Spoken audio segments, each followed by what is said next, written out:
X in my name is not just a symbol or a target sign. A spell that attracts all who spit facts online all the time. Can you see it? All the ones who drag my name every single day.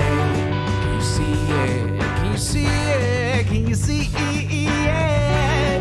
They keep saying you don't have what it takes to carve out your own name underneath the shadows of gods. And I keep waiting for the day disbelievers say I flew way too close to the sun. I wait, but it never really comes. The answer to my name is not just a symbol or a target sign. A spell that attracts all who speak facts online all the time. The answer to my name is not just a symbol or a target sign. A force that compels all to rebel from all that shackled minds. Why do they just in arrogance when they fall from the battles I have overcome? You feel it, feel the cope and the seething tone that they make while I stand up, man among gods. And I keep thinking with my mill, shooting ropes in my cold that faces towards the sun. They hate, but I'm sitting comfy with their mom. The answer to my name is not just a symbol or a target sign. A spell that attracts all who speak facts online all the time. The answer to my name is not just a symbol or a target sign. A force that compels all to rebel from all that shackled minds.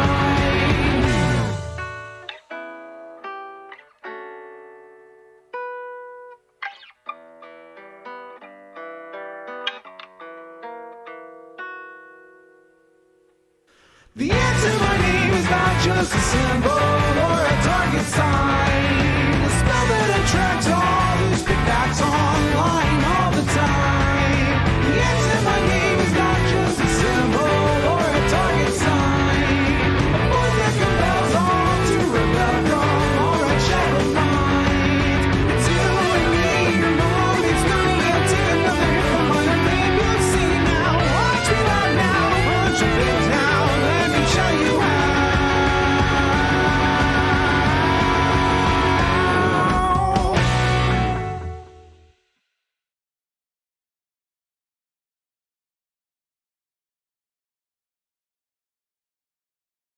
Hello, everyone.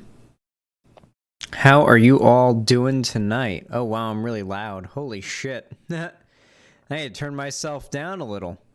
Here we go. That looks better. There we go. Hello, guys. Too quiet now? Well, how about now? Hi there, everybody. How you doing? Welcome to capitalism, my dude. Holy shit. David Haldane, thank you for the membership over on YouTube. I appreciate that.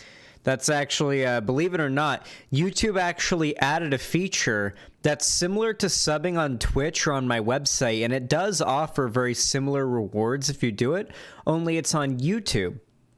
It's called memberships. You just click join, I think is the button, and it's, I think, minimum $5 for tier 1, and you unlock some Xanderhal themed emotes in the chat over there on YouTube, and you also get to support me. But if you don't have any money and you still want to support me, dropping a like also helps. Regardless, though, hello, everybody. Hello there, Irish RA. Hello there, Brogan. How are you? IMO, good to see you. Reigning Synthwave. Love seeing you here. Wingo, howdy. How are you? Fabsta, good to see you. Hello.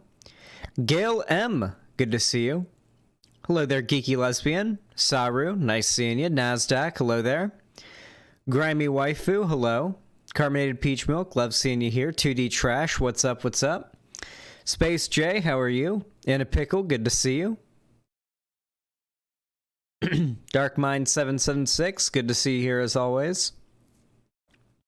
All right, so we got a lot to cover today, guys. We got a pretty diverse and exciting lineup of topics to cover today on stream. And then after that, I'm going to be having you guys do a vote on whether or not I should continue playing Terraria with Balthazar and possibly Ethan, or if I should continue my single-player adventures in Stranded Deep.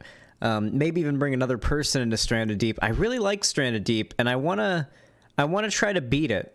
I feel like we can beat Stranded Deep if we really try. Terraria is fun too. It'll be an option. We'll be doing a poll right here in YouTube chat to make that decision. Sadly, you will have to be in YouTube chat in order to or not YouTube, sorry, website chat. You will have to be in my website chat in order to participate in said poll. So you might want to join that. I would consider it. Frankly, I'd consider it regardless. It's a pretty dope website. It's a nice chat, too. It works well. A lot of cool emotes. You get nice, cool name colors. You can even add your pronouns as well. Sneezing is coming through your nose. Honestly, sneezing does feel like a nose orgasm. I bet there's some similar, like, mental chemical bullshit that goes on there. I'd be willing to bet there's something going on there. It feels like you're nutting. It feels like you're nutting out of your nose. And sometimes when you sneeze, goo comes out.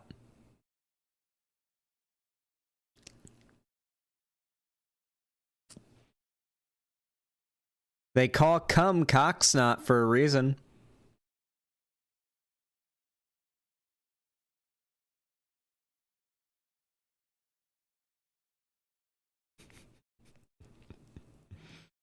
Overstim, but it's sneezing. Snussy. Yeah, do ace people not sneeze? Is that how that works? Let me know when the poll needs to be made. Thank you, Geeky Lesbian. There have been entire studies in this concept. I'm sure there have been. I sneeze more than you? Listen, I take lock and load. I sneeze the biggest loads. I sneezed. No. I wouldn't want that. Sneezing constantly is how I get nosebleeds. That would be really bad for me. I now have both blue hair and pronouns. I bet you have blue hair and pronouns. I love that meme. I love that meme. Hey!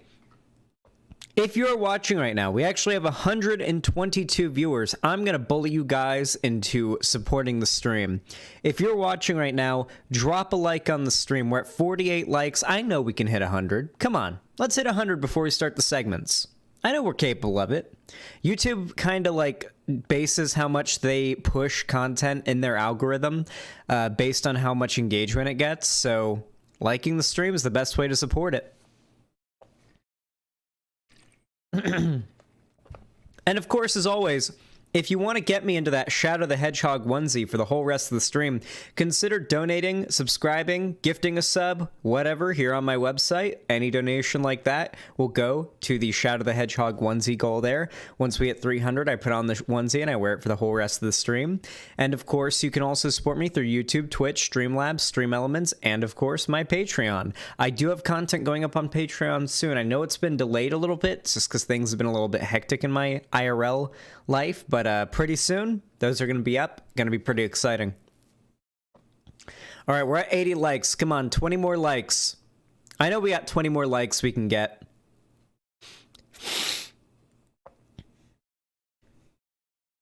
Click on that thumb. Click the thumb. Click the thumb. I know there are people out there watching the stream on their phone right now. It's in their pocket or in their backpack, and they're like cleaning their room or they're doing the dishes. I don't care. Get it out of your pocket. Click on that like button. It takes half a second. Come on, I'm talking to you. I'm talking to you right now directly. Like the stream. I know what you're doing. Put that dish down and hit the like button. Put the vacuum down. Turn it off for a second. and hit the like button. There we go. 104 likes. That's what I like to see. Thank you guys. I appreciate it. Your support does in fact help.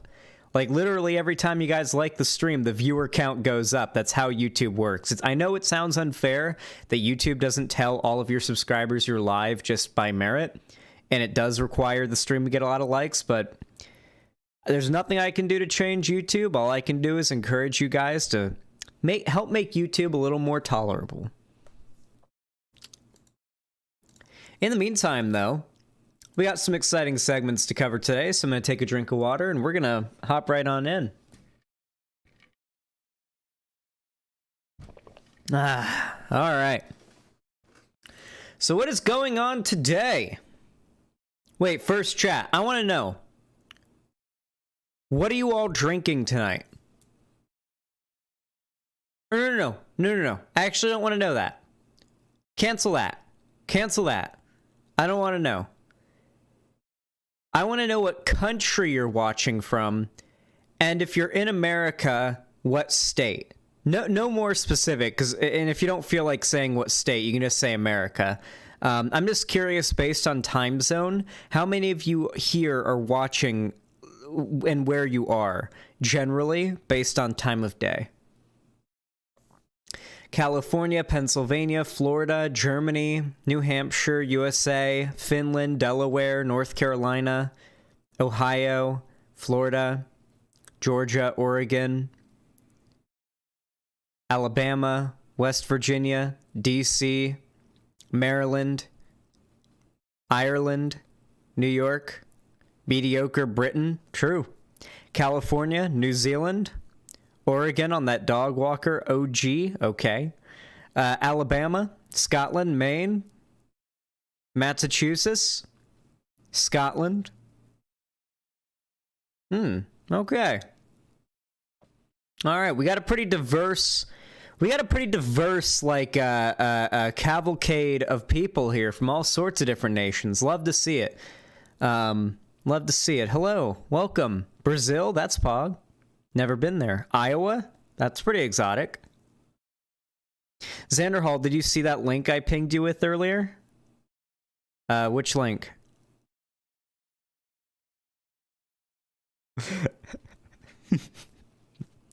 I said Iowa? That's pretty exotic.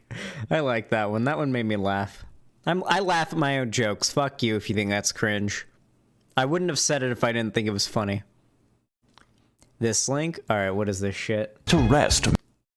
Okay, this is that Elden Ring video that people wanted me to watch, okay? Alright, you want me to watch this shit? We'll watch it until my viewer count starts to drop. That's the deal, okay? Hey guys, welcome to my Minecraft Let's Play. Elden Ring, or as I like to call it, Boomer Band, is a fun new hack and slash and bash and crash my car, developed by Epic Games director Hide Your Tacos Miyazaki with the express purpose of inflicting pain upon the Gaijin. In this adventure, you play as the famous video game's protagonist Elden John as he undergoes many trials and tribulations on his quest to fight the It's actually John Elden. Full name John Elden Ring is actually the name of the character. Entire Catholic Church and kill God. This game is a little difficult. You could call it the Dark Souls of Skyrim. As such, many challenges await the player, and most of it is the work of Satan, as is every game made by the Japanese, spanning a gigantic world. You know, Oh, hey, Vermin, what's up? Lonnie's not here right now, but hey, how you doing, Vermin? You know, my uncle picked up Elden Ring and tried it out. He quit the game.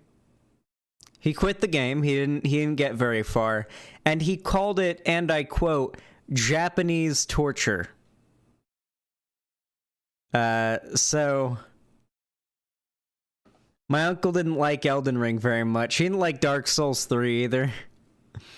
I'm okay, I got tendonitis, so I have to wear a wrist brace. Ooh, that sounds like it fucking sucks. Ooh. God, yeah. I fucked up my the tendon in my elbow doing curls not too long ago, and I had to wear a brace for that too, and it's just spine tingling just to think about. slightly larger than Africa, we will find many secrets, uncover many attractions, and slay the entire cast of the Bible. I've always liked that book. My favorite part was the genocide.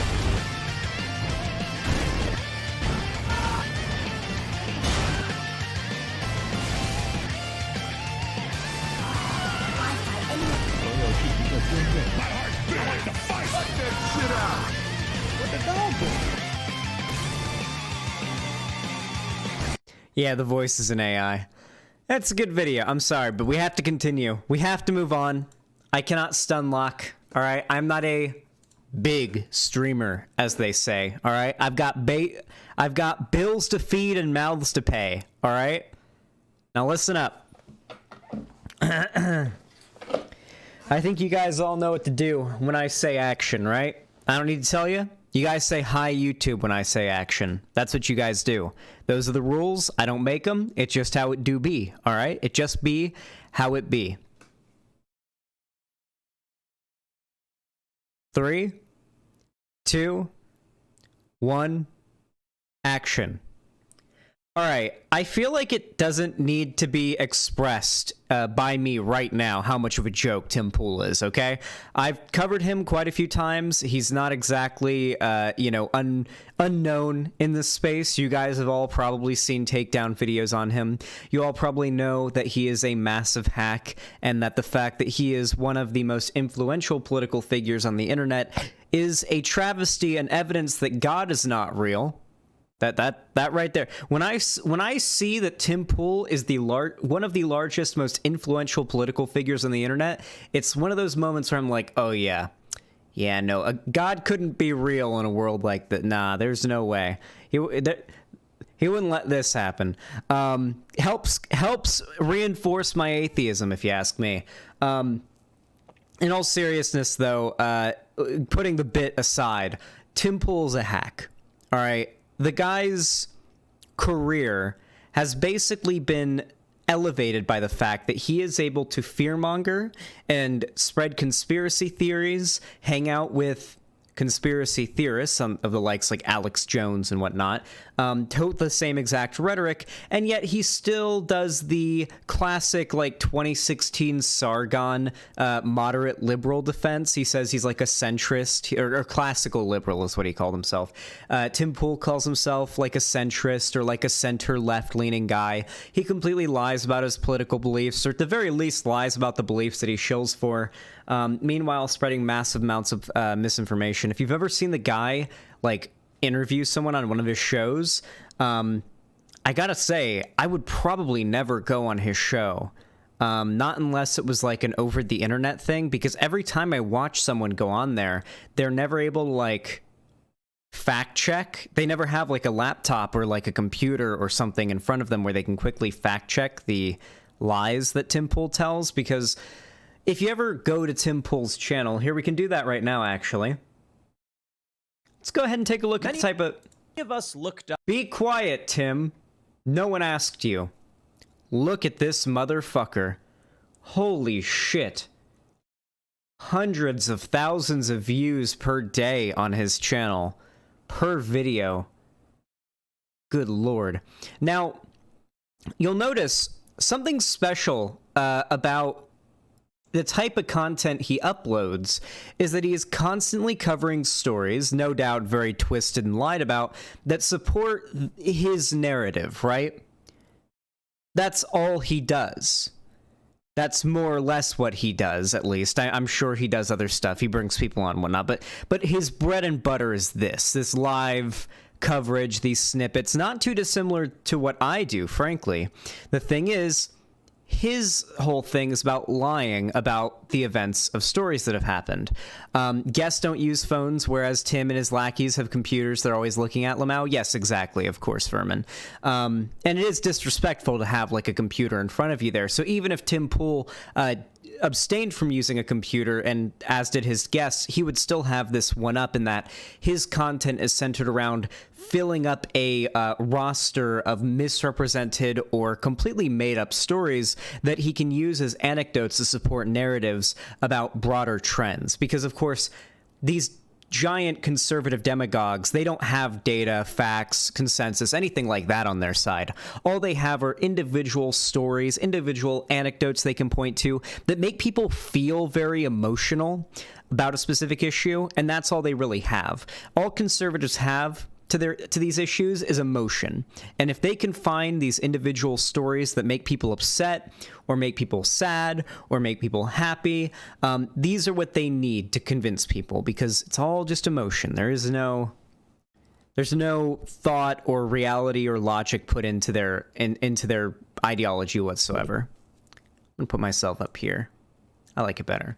Anyway, yeah, guy makes a shit ton of money. A lot of people watch his content. He's a complete hack. We've covered this before. Anyway, he also hates women, though that shouldn't have been a surprise in the first place. Didn't he do a video, by the way, that was about how, like, feminism is ruining women and that's why he can't get a girlfriend? I'm pretty sure he did, like, a whole 40-minute to 50-minute long segment or more about how, like, leftism and like feminism is why he can't get a girlfriend and he can't get laid.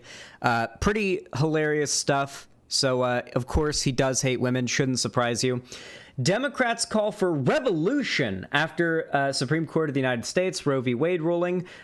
Supreme Court Chief Justice orders investigation. All right, let's go ahead and watch the video. You know what I'm going to do, because Tim Pool is very monotonous and boring. By the way, something that always impresses me, or I guess not so much as it impresses me, more so makes me jealous, I guess. It's a mix of jealousy and hatred.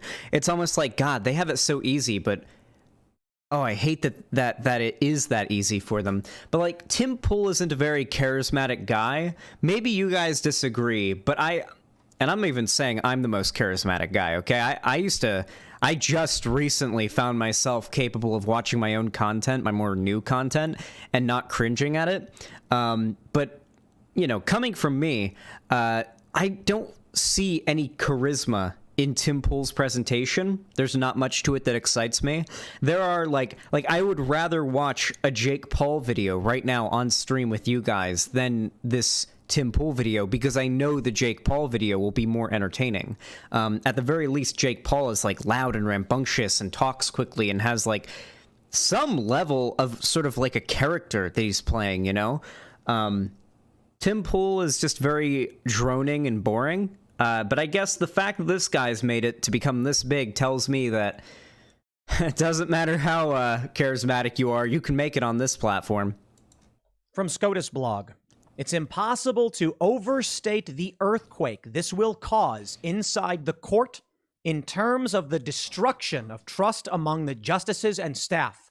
This leak is the gravest, most unforgivable sin. The leaking of the initial draft in the Roe v. Wade ruling is a first in history. The institutions are crumbling. Many on the left are cheering this on. They're out. Wait, are you serious? Pro-freedom patriot Tim Pool is not only in favor, it would seem, of Roe v. Wade being repealed, because of course he is, because he's a conservative, not a centrist moderate or whatever he claims to be. He's a conservative demagogue. He's got his demographic that he shills to. He has to pay for I shit you not, he lives in a bunker that has an underground. He lives in like a compound, okay? It's got like an above ground area, from my understanding. This is how I've heard it described. There's like an above ground area. It's like a normal compound. And then beneath the ground is like a basement bunker that has, I'm sure, plenty of amenities. But what I remember most specifically is the underground skating rink, like skateboard and roller skating rink, he has in his bunker. That is how much money Tim Pool makes. Now, if you're ever looking to wonder about, like, which side politically is the most lacking in integrity, and which side should I trust the most, which side do you think is pursuing the money the most, you should probably look to the side whose largest demagogues have literal underground, like, skating rinks. Say what you want about Hassan, okay? Say what you want about Hassan. He may like his stupid $1,500 Hawaiian shirts and his trips to Coachella and whatnot, but like, and he did buy a pretty expensive house, but he bought a house in West Hollywood. It's going to be expensive. I mean, it's as far as mansions in Hollywood go, it's not the craziest I've ever seen. I mean, Captain Sparkles, I'm pretty sure, I think it was Captain Sparkles. No. Notch outbid Jay-Z and Beyonce, but Captain Sparkles got his mansion is extraordinary. If you've ever seen the pictures of Captain Sparkles' mansion, Notch's mansion is obviously insane. I don't know, like, Hassan's place isn't that crazy, and he doesn't have an underground fortress or bunker in his house, right? Like, these conservative figures are making way more money. They're being funded by corporations that have way more money behind them than any content creator on the... Like, listen, okay? The people that are funding Tim Pool, the literal pool of money that is funding Tim Pool at this point is so much larger than any independent content creator like Hassan could ever be making, all right? Hassan is not making underground bunker money. Maybe in 10 years he'll have made that type of money. Tim Pool's only been making this level of money and been at this level of prominence for roughly the amount of time Hassan's even been online as a figure of notability. So you have to consider the fact that Tim Pool is making way more money than even Hassan. And he's paying a staff, he's paying an entire team. He's like associated, I'm pretty sure, with like the Blaze or some, is he not? Does Timcast.com or Timcast, whatever his company is called, not have some affiliation with the Blaze or Fox? Or I'm sure it does on some level. Like, this guy is raking in the dough. I mean, I am convinced that Tim Pool's a grifter. I've heard people that have met him. I think even Vosh said that he doesn't think Tim Pool's a grifter. I don't know. Maybe I'd feel different if I met the guy and just like in private talk to him about politics and he just really was as stupid as he is in his videos in person when there's no audience there. Maybe that would change my mind, but not impressed by him at all. Outright calling for revolution. I wish I was exaggerating. They're actually saying, let's burn this place down, or it's time for a revolution, or, so you say you want a revolution, well, have one right here, right now. All right.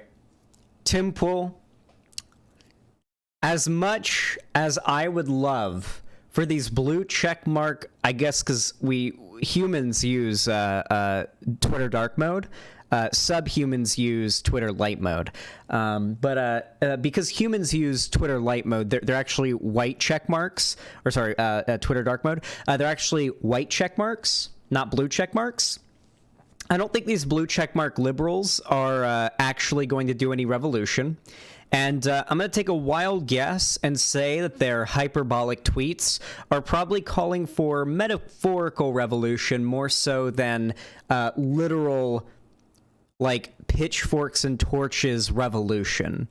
You see, people on the left are not exactly generally as prone to violence and you know, the type of behavior the right likes to engage in, you know, like getting together and starting a big riot or insurrection. Not a thing the left likes to do. The worst we've ever seen like that from the left, honestly, was were the occasional riots after Trump got elected, and they weren't even that bad. Like, some trash cans got lit on fire. There were a couple of broken storefront windows, I think.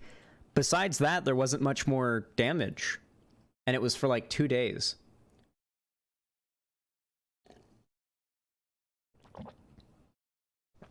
Listen, what Tim Pool's going to do here is lie to you and try to convince you that there is this epidemic of blue checkmark liberals calling for literal violent revolution, and isn't that hypocritical? You liberals have been calling for DOJ investigations on anybody involved in the Capitol riots on January 6th for the last 2 years.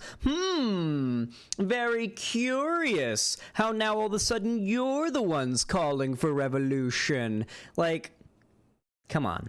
There's no actual epidemic here. There is no real threat of left-wing people staging a violent insurrection of any kind. The most that you're going to see, just like we have seen from progressives for a very long time, are going to be protests in DC. I know there's a protest happening in LA right now. I'm sure there's a protest happening, maybe not right now, but sometime soon in my town, around here in like Palm Springs and in the Coachella Valley. There's going to be protests, and a lot of people are hopefully going to vote harder. You're probably not going to see a lot of violence. You know who does like to get violent, though? Conservatives. They're the ones who like to stage terrorists. They're not stage. Stage. When I say staged, it almost sounds like they're faking it, but plan and carry out literal terrorist attacks at abortion clinics. This has been a big problem before. I remember recently I saw, I say recently, this is actually like 4 years ago. I saw this story that actually was like, it's pretty dope. Where these like old military veteran guys, like old fucking dudes, had sort of like lined up outside of an abortion clinic, or Planned Parenthood. I'd say abortion clinic. Planned Parenthoods do a lot more than that. A lot more. I'm pretty sure like Planned Parenthood really doesn't do that many abortions. Like I've seen like the pie chart data of like how much of their resources goes to a given service or whatever, and they don't like abortion's like a very small slice on their pie chart. Like most of it is like providing Plan B, providing like general like Planned Parenthood will literally like help carry out pregnancies. A lot of their resources go to helping mothers and those carrying children carry out pregnancies. Like that's a thing they do as well and spend a lot of resources on. Anyway, regardless though, there's this big like mob of conservative Christians outside of a Planned Parenthood screaming and attacking and harassing any women that were going in for any reason. I mean, like I'm sure plenty of those women weren't even pregnant and they weren't even going in for abortions or anything. But of course, there's these conservatives out front trying to harass them, trying to keep them from going in. And so which has always been an epidemic and a big problem for abortion clinics. Like there's always been problems with like conservatives going outside and trying to stand on the curb to harass people going in and convince them to not get an abortion or not take the services. They're very ghoulish people, right? And they'll claim that this is their freedom of speech, but what they're doing is harassing people. You would never stand outside of a donut shop to like warn, I don't know, like you'd never to warn people not to eat a donut because donuts are unhealthy. I don't know, like clearly there's an ideological thing here. If people were doing that, guarantee, 100% guarantee, all right, if somebody stands out front of a donut shop and like yells at people, hey, like even if it's from like the curb and is like standing out there with a sign and starts yelling at people like, you're killing yourself, donuts are unhealthy, don't eat that shit, the cops will be pulling them away very quickly. But if the cops pull away someone protesting at an abortion clinic or at a Planned Parenthood or whatever, now all of a sudden it hits headlines and this person's free speech has been taken away, when in reality their ability to harass somebody trying to seek medical assistance has been taken away. Conservatives are creators of their own mental prisons. They're the architects of their own oppression. The things they think that keep them down just doesn't exist. And when it does exist, they completely misattribute the problems. I'm stun locking very hard. I'm complaining about conservatives way too much. The funny thing to me, though, is that Tim Pool is more upset about the leak happening. He's mad about it leaking. Pro-freedom journalist Tim Pool is mad about the document leaking, a document that is a leak on a massive decision being made by the highest court in the land on one of the most fundamental rights on human bodily autonomy being discussed, despite the fact that most Americans either don't care about it or are in favor of it in this country. I like how Tim Pool is now mad about the leak. Do you want to know why he's mad about the leak? Because he's in favor of the repealing of Roe v. Wade. And if something like the Say Gay bill, I don't know, had been leaked or something like that, if there was like some bill passing through the Supreme Court that they were going to vote on, and there'd already been like a draft put out that they were going to vote yes on it, and this bill would mandate gender affirming surgery for transgender people, regardless of their age, as long as they're above 18 or whatever. Like, if that was what leaked, Tim Pool would not give a shit about the leak, and he would be harping on the Supreme Court. Now, of course, that's a ridiculous scenario that I just used as an example, but obviously Tim Pool does not care about how secure our system is. The system is failing, it's crumbling. No. The reason why this is leaked is because even people within our government recognize this motion, a motion that has been made most likely due to the 3 conservative Supreme Court justices that Donald Trump picked and was able to put in place in the Supreme Court, despite the fact that Obama wasn't only able to put in 1 Supreme Court justice, even though he should have been able to put in 2. He got blocked. Very, very flawed system we have when it comes to the highest court in the land deciding some of the most fundamental rights we have as citizens of the land of the free and the home of the brave, or whatever it is. I have long stated that I believed abortion may be an issue not unlike slavery as a catalyst for a coming civil war. We're probably in... Oh, God, there's so much to talk about with Tim Pool. So, Tim Pool is the political equivalent, the online political equivalent of a doomsday preacher. For those of you guys that don't know, here, let me... this is a phenomenon that's very well known about, so let me just prove to you guys that I'm not just pulling this out of my ass.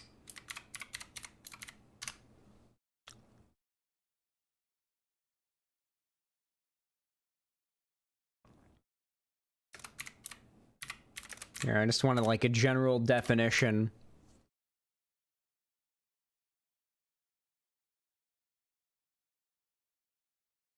Oh, there's a MAGA church that has doomsday preachers. Harold Camping, doomsday preacher dies at 92. Well, he didn't reach it. Anyway, there's no like general explanation of what a doomsday preacher is that comes up on Google, but like if you look up doomsday preacher, you'll see plenty of examples. Essentially, doomsday preachers are usually Christian fundamentalist like preachers who tell their flock and their followers that the end of the world is coming, and they'll almost always say it's coming on blank date.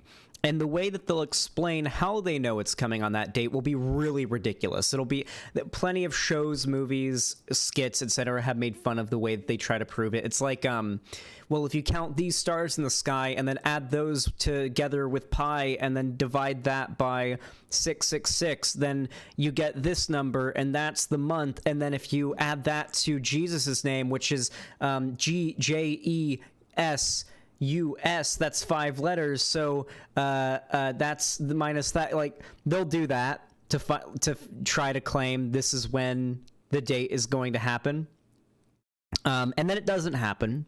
We're still here after all, as far as I know. You know, maybe the world did end in 2012 and we've just been in hell the whole time since then. It doesn't happen, and then they just move the calendar ahead. They just say it'll happen, you know, a little further ahead. They move the calendar ahead, just like how Tim Pool said Trump was going to win big red wave in 2020. Didn't happen. He was wrong. Now there is going to be a big red wave in 2022 this year in the midterms, but I've been saying that for a year now. So I mean, Tim Pool's just been saying constantly whatever his audience wants to hear, and when he's wrong, it doesn't matter. He'll just push the time frame up ahead. He's been predicting this Great Reset or a civil war for years now. He's been doing this for longer than I've been on YouTube making content for you guys. He's been predicting this civil war, this Great Reset, whatever you want to call it. In a civil war, but don't take it from me. Take it from the author of The Next Civil War, Stephen Marsh, who goes on to explain Recently, mind you, Why do I Supreme Court's coming care? abortion ruling may spark a new era of U.S. unrest. Now, Stephen doesn't go as far as to say it will be an outright civil war because of abortion. Let me tell you guys something. You know what this is actually going to do? And I do agree with this particular article in part. I personally knew when I was a teenager, like when I was like when you think Zoomer now, even though I count as Zoomer, even though I'm 22, when you think Zoomer, when you think like teenager, when I was a teenager, like a few years ago, funnily enough, most people that I knew rarely thought about politics. But where their political stances essentially was essentially whoever is trying to take away their freedoms the least is who they'll support. And for a long time, the right has had a very successful go of it, convincing the world that the left are this evil boogeyman, the cancel culture, SJW. This boogeyman has gone by many names, many names, from the SJW to the cancel culture to whatever. That the left wants to take away your freedoms, usually centered around freedom of speech. They've also had the gun issue for a while. While in the meantime, the right would sort of kind of sneakily, actually through policy, do the thing they're accusing the left of doing, and it usually works for a while. The problem is, the right, I think, has overplayed their hand here. While there's a very, very low likelihood of the Supreme Court being any more left-leaning anytime soon, remember, the Supreme Court justices either leave when they step down, leave when they get impeached, which has happened once ever back in the early 1800s. They're not going to get impeached. Or once they die. So we're going to be stuck with a conservative majority Supreme Court for a while, and there's no telling what kind of things they could be repealing in the future.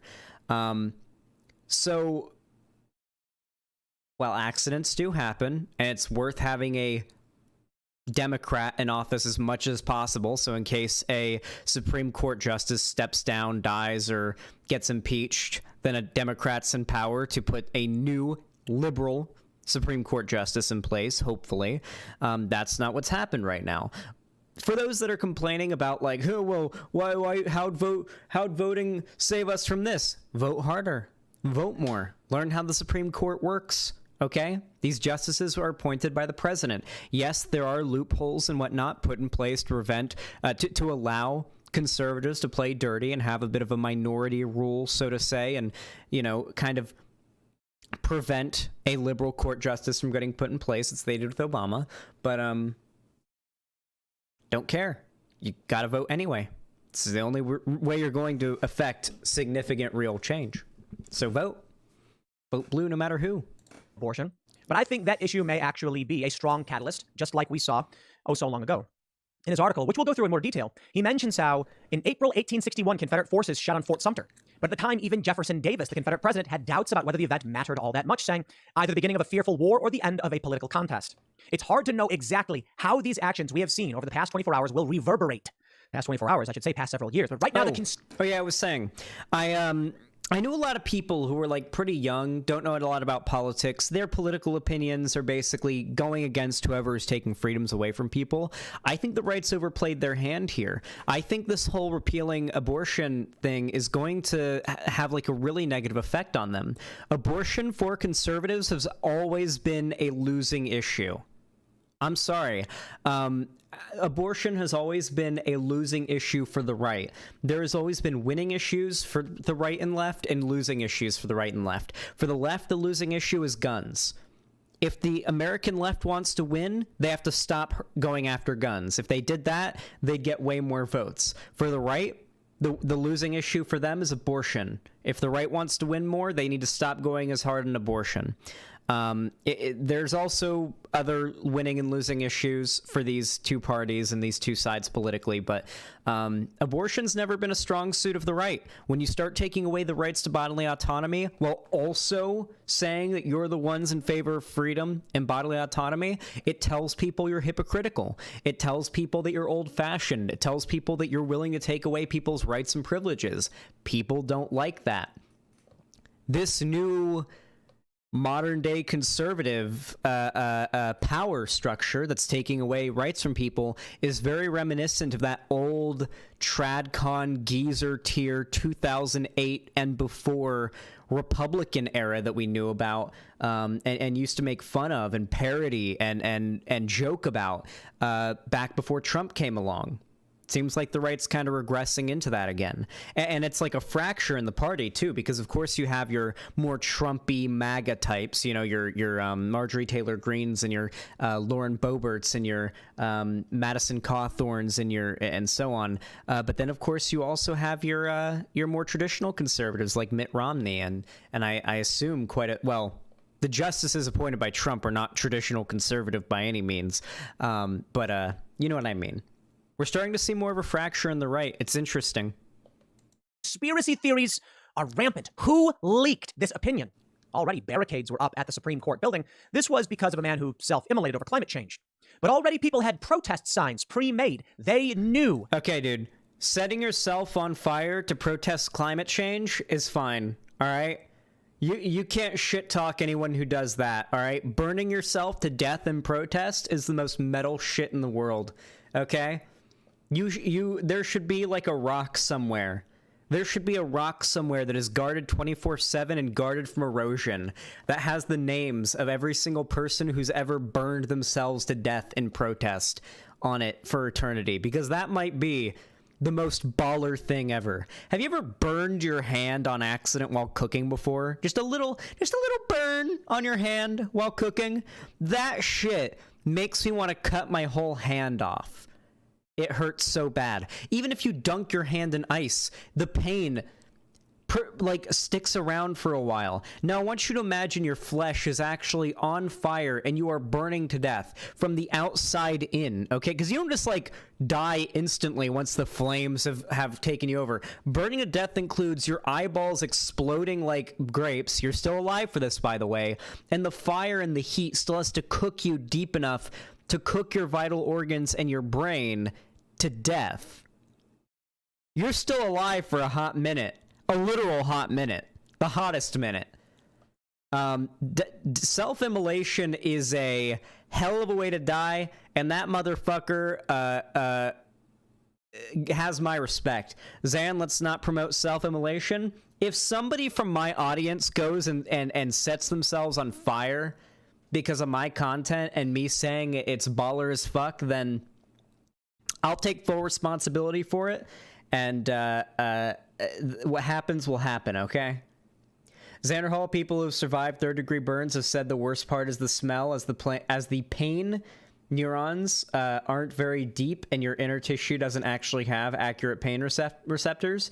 Yeah, I've heard the smell is pretty bad, but I mean, I've smelled burning human flesh before, driving by a morgue that was actually cremating bodies, and I mean, it smells like charred burnt pork. You ever smell really really charred burnt pork? It smells a bit like that. Xanderhal, in high school, I read this fucked up book called The Burn Journal, which is a real story about a kid who tried to burn himself to death. Worst thing I've ever read by far. That reminds me of a story I read when I was in elementary school about this girl who was living in the Dust Bowl in Kansas, and her mom had been lit on fire due to the gas or kerosene from a lantern. And she survived, and they wrapped her up in gauze, but she lives in the middle of Kansas during the Dust Bowl, so she has to take care of her mom, who's this Darth Vader at the end of Revenge of the Sith looking burn victim, essentially. And the sand and the dust and the dryness and the lack of water just makes it so much worse. And the book goes into some pretty deep descriptions about the effect it's having. I don't know if anybody here knows what story I'm describing. If anybody here read that story in elementary school or whatever, then yeah, definitely let me know. But yeah, it took place during the Dust Bowl. The mom got lit on fire by a kerosene lamp, and she had to take care of her. Yeah, if anybody can searching Dust Bowl book burn victim kerosene lamp should find it pretty quick. on Google. I feel like you'd find it pretty fast. As I Lay Dying? Is that the name of the book? That doesn't sound right. I'm actually gonna find it. I'm actually gonna do it.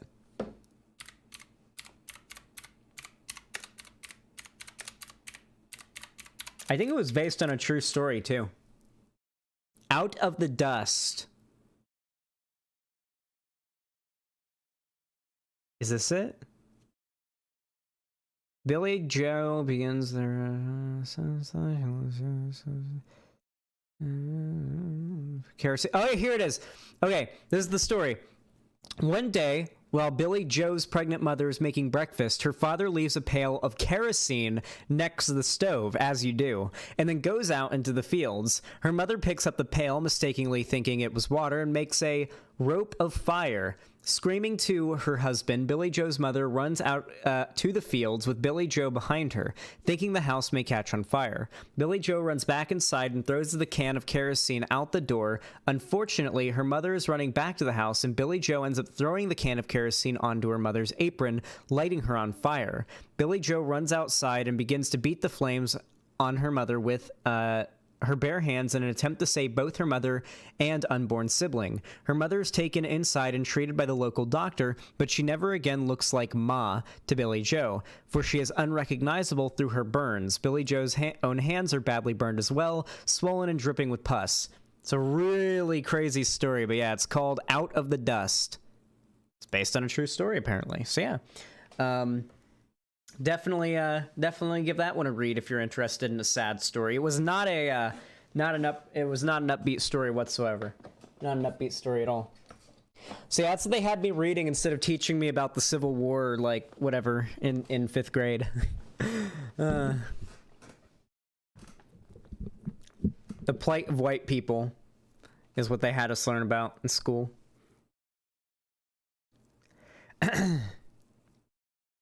Was it like Little House on the Prairie? Yeah, like if Little House on the Prairie was way more gritty and way more, you know... I mean, Little House on the Prairie was partially real, but much, much more real. Okay, back to the Tim Pool. Back to making fun of Tim Pool, the dim fool. This was coming in some form or another.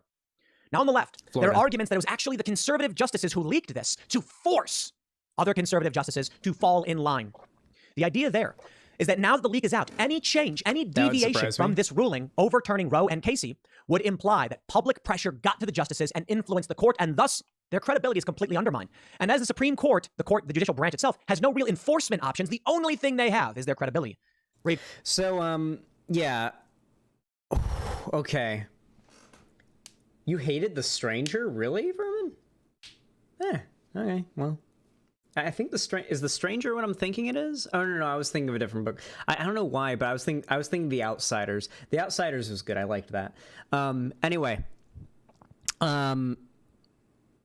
Jesus Christ, that's very, very stupid. This, like, idea that Supreme Court justices are unbiased is ridiculous. It is ridiculous. Of course they are biased. There is a reason why they're appointed by the president and why people want to make sure that a certain president is part of a certain party is in power when a Supreme Court justice needs to be replaced. They're literally the ones who make decisions about, like, some of the most fundamental rights we have as Americans. Whether or not they are biased is very relevant. They are biased. It does inform their decisions. And not to mention, the beliefs of the people should affect their decisions at times. Now, this is one of those things where it's like, it feels sort of like a win-lose situation, right? You know what I mean? If you make it so that the Supreme Court justices are always, taking their cues from the popular demand of the people, that means that most likely, most of the time, the rights of most people are going to be upheld. Believe it or not, even right now, I don't think it would be popular here in America to have the Supreme Court pass a super discriminatory law on a federal level that, restricts the rights of trans people. I don't even think that would be popular here in America. Regardless, though, it also brings up the question of what if it does become popular? What if you don't want popular opinion to be what's able to change whether or not a group of people are able to have rights or not? It's sort of a win-lose situation, right? However, let's not exist in a fairy tale fantasy world that doesn't exist, where we think that the Supreme Court justices aren't motivated by bias. Regardless, their credibility is basically gone. The institution has been gutted by this move. Now, following these accusations or theories from the left, they're saying, who cares? Really? Who cares about the institution? They're taking away women's rights. We're going back to the 1950s. However, on the right, the theory is that it was a clerk for Sotomayor who has long talked about breaking the rules and pushing back, who is a source for one of these journalists, I believe the journalist who actually published the initial draft. And so it may be that the left leaked the documents to incite some kind of reaction that would terrify the conservatives and force them to change their opinion. Because even in this confirmation... Well, that's a pretty interesting wording of what I think probably happened. I think this is probably leaked by a progressive person who had access to it, because it's a Supreme Court ruling on the rights of an entire demographic of people. And that kind of stuff is going to get leaked because the government's about to do a bad thing. I'm sorry, Tim Pool, are you not in favor of leaks and whistleblowers? So when the government's about to do a potentially bad thing, the people know they're about to do a bad thing? Or, Tim Pool, are you a hack who has to please your audience, and so you will say whatever makes the right and the conservative Supreme Court justices that are currently, sitting right now, look as good as possible because you know it's what your audience wants to hear, and you know it's what'll keep them coming back for more of your content, more of the pig slop you pour into their trough every day. Chief Justice Roberts is saying that it's not official. It's just an initial draft.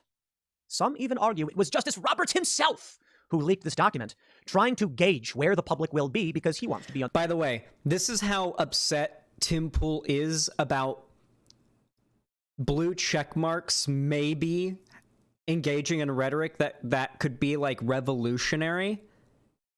And there's not a word of condemnation from Tim Pool when you had like Trump and Trump like staffers, Trump cabinet members, and Trump like lackeys or whatever, not only encouraging but like, prodding on the January 6th insurrection. Not a word from Tim Pool about that. Not a word of condemnation from Tim Pool about that. But the possibility that these blue check marks on Twitter, God knows who they are with their 200 fucking likes on their tweets, could be calling for revolution. This is what, entails his attention. On the right side of history. It was funny because the other day when this news came out, I was like, I bet John Roberts was on the side of maintaining Roe v. Wade because he's not really conservative.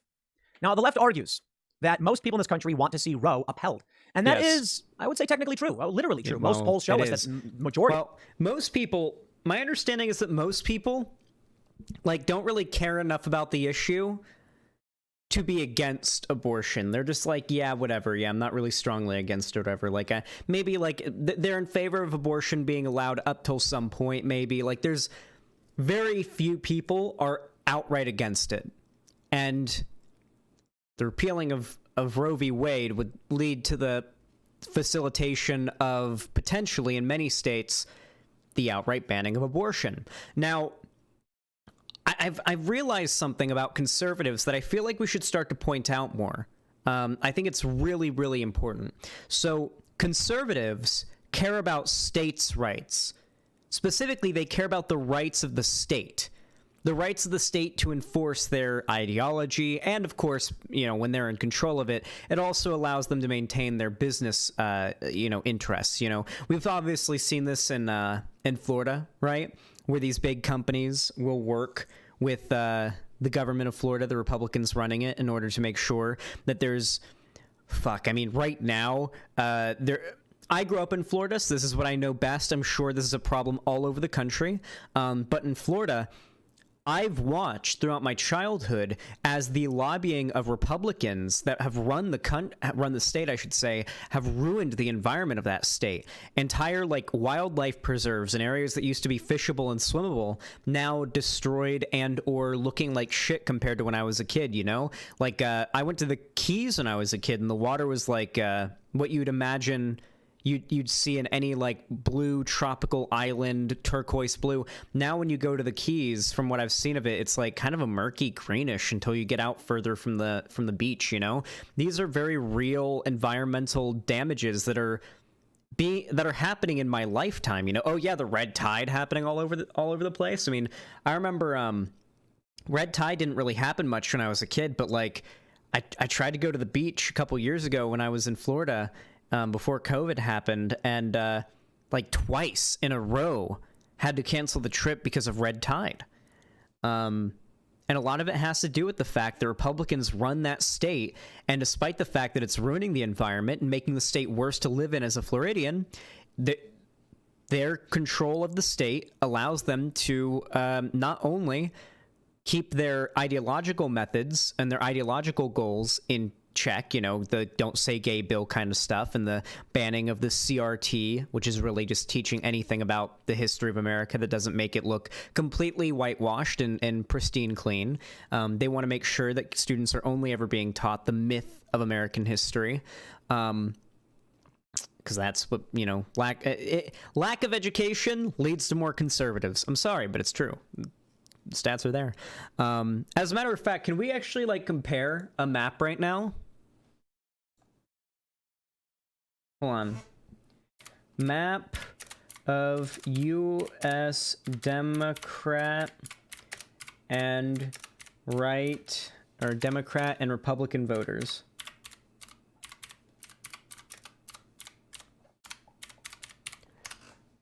I feel like this is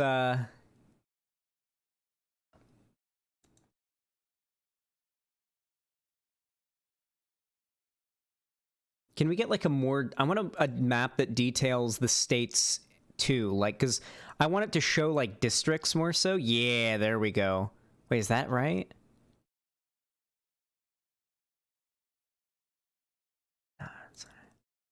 When is this from? Oh, this is good. This is 2012 to 2016, okay? So it's not perfect, but it should work. Okay. Map of U.S. education.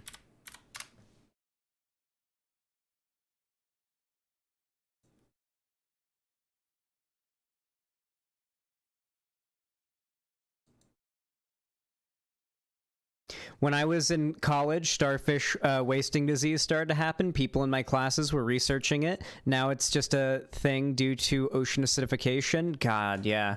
The ocean acidification stuff's a big deal because a lot of the stuff in the ocean requires, I forget what it's called, but the stuff, their shells, exoskeletons, stuff like that are made of really, you know, it doesn't react well to acidic, yeah, calcium carbonate. A lot of calcium in their shells, and so it, you know, low pH causes it to start to dissolve, and well, it can't be good for anything, right? Imagine your bones are just dissolving on you because the air is acidic, you know? That'd be pretty bad for you.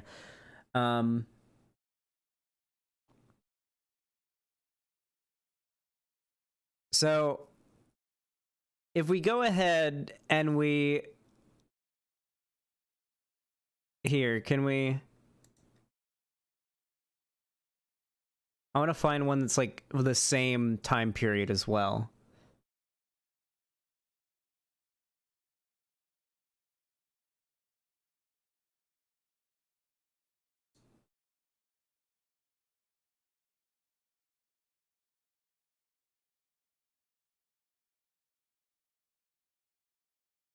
All right, this will work. I didn't want to use this image just because it's a weird metric to go by, but I mean, it'll work.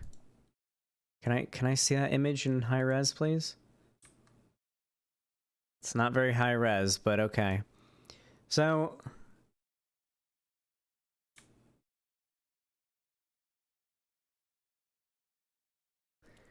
you can this is the wrong map. God damn it. All right, whatever. This is too much work for me. I got the wrong map initially. I'm bored.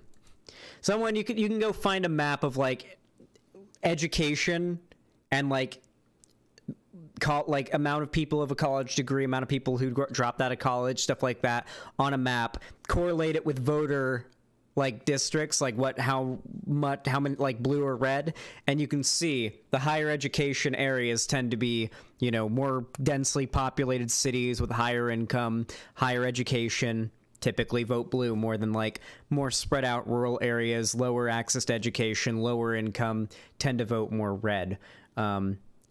Conservatives do rely on cutting off education to as many people as possible. The biggest issue that the right has right now is the fact that even if you do live in the inner city, you do still have access to some level of education, even though they've done a very good job of ensuring that a lot of young POC in America that are like in schools and whatnot are not going to schools that are well funded. Despite that fact, people who live in suburbs and, you know, in larger cities are still getting decent educations, thus resulting in them being more progressive because they learn, you know, the truth about the world, which is very bad for the right. And so that's what they're doing right now. They're trying to fight to control the education system as much as possible right now. I believe it's like 58 on average say yes, they want Roe upheld. It's not as much as the left has, like 70% are pro-choice. Let's get to the nitty-gritty here. What's the actual numbers? No, it's like 58%, but most people in this country, I believe we're looking at around 72%, believe there should be some restrictions on abortion. The challenge now is that you either get one or the other. In blue states, they're removing all restrictions, and in red states, they're banning it outright, and moderates are just left in the middle. Somewhat in agreement with the right, because at the very least, the Republican argument here is... Moderates are just left in the middle. I'm sorry. This is not an issue where it's like, oh, well, if you just disagree with the vote, then ignore it. This is an issue where if you are part of the impacted party, if this gets repealed, you're the one who experiences all of the negative impact. People who are on the opposite side of the issue, whether they're part of the, you know, affected party or not, feel no or have no change upon them. Their rights are not the ones being impacted. Like the people advocating against abortion were never going to get abortions. The people advocating for the freedom to choose, in some cases, are people who want to have that right. They are the ones who are going to have their rights taken away. This isn't like oh, well, we lost on this one, time to move on to the next issue. This is a real issue of people's rights to their bodily autonomy here. I mean, like, you really are telling people here, and then what this is saying is the federal government very well may tell you that you do not have the right to do with your body as you please. This tells us that the government gets to say what you can and can't do with your body on a very fundamental level. It already does to the extent that, you know, the government tells you can't do drugs and whatnot. But like, as far as like what you can do with your body's own natural processes, because that's what pregnancy and childbirth is. The government being able to intervene in that and tell you how you can do it and where and how and what way you can and can't do. That's going to be a pretty big precedent set for impeding on people's rights. And as I said before, I think a lot of people who maybe aren't super political but don't like those sort of steps, I think it's going to push them away from the right and more towards the left. Blue states have abortion, red states won't. Blue state, the Democrat argument is no, abortion legal everywhere, regardless of what red state wants. Red states want. Okay, I better slow down. I want to make sure I get through all of the breaking news, show you what the left is saying. And yes, my friends, my argument is this could be a catalyst on par with slavery, leading to some... Well, having some states that are red where abortion is illegal and some states that are blue where it is okay, I mean, sounds in theory like a perfectly fine solution, right? Hey, if you want to get an abortion, just go to a blue state where you can get one of those. Problem is, like, what if you live in Nebraska? Like, you got to drive like a whole day or two to get to a state where you can get an abortion?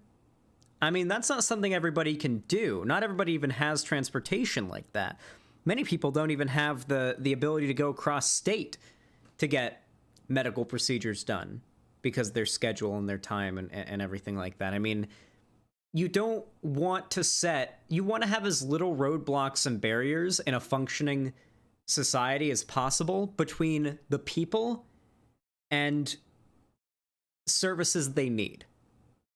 When you cut down on their ability to get those services, especially when it is a heavily politicized service like this that is specifically targeting a marginalized demographic, most people who are, you know, dependent on abortions, if that is what the way they're going to go, are women. You know, it's pretty distinct what their intentions are. They hate women. They do. A lot of this is about controlling women. It is. The people saying it's about being pro-life and caring about, like, these are the same people who are in favor of the death penalty. All right? These are the same people who have, like, okay, watching pro-life conservatives interview the guy who killed Osama bin Laden and, like, hyping him up on their podcasts and stuff is really fucking funny, all right? Like talking to him like he's some sort of Marvel superhero on their podcast, just like, yeah, you guys are really pro-life, aren't you? They don't care about life. They don't have that all life is sacred philosophy. They wouldn't be in favor of the death penalty if they were. What's the death penalty do? Are these people at high risk of breaking out and offending again? Are we talking about fucking supervillains here?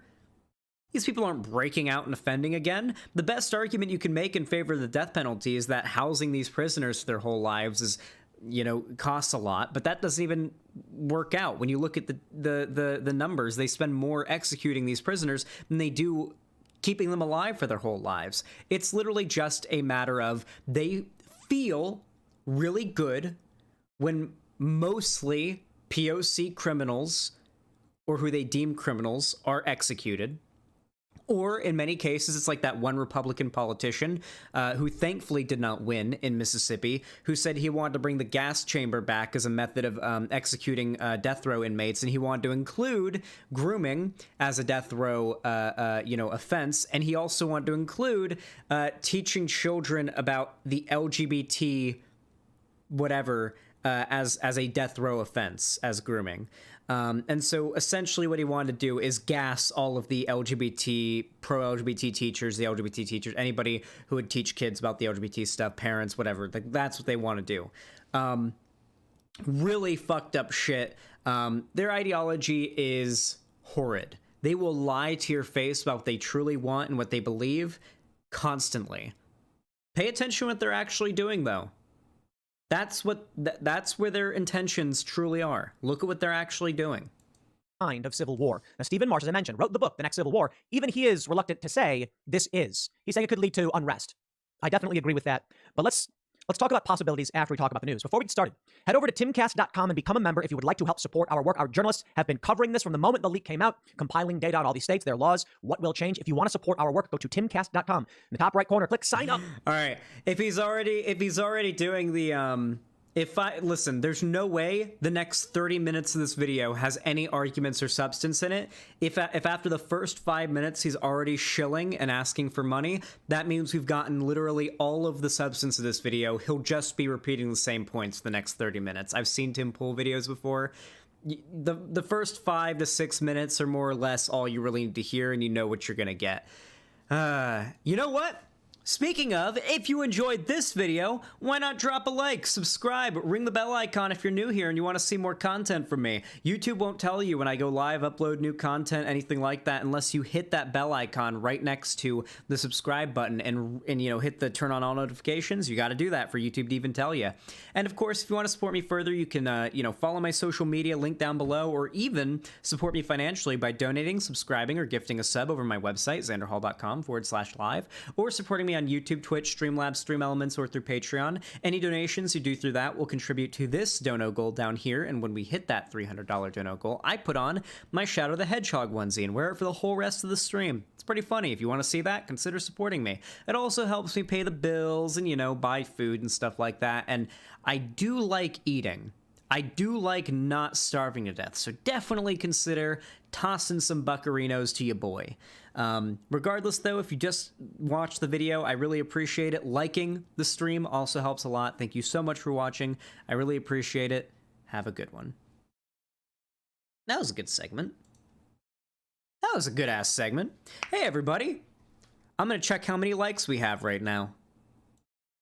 We got a whopping 332 people watching right now and 199 likes. I know we can hit 300 likes. Come on.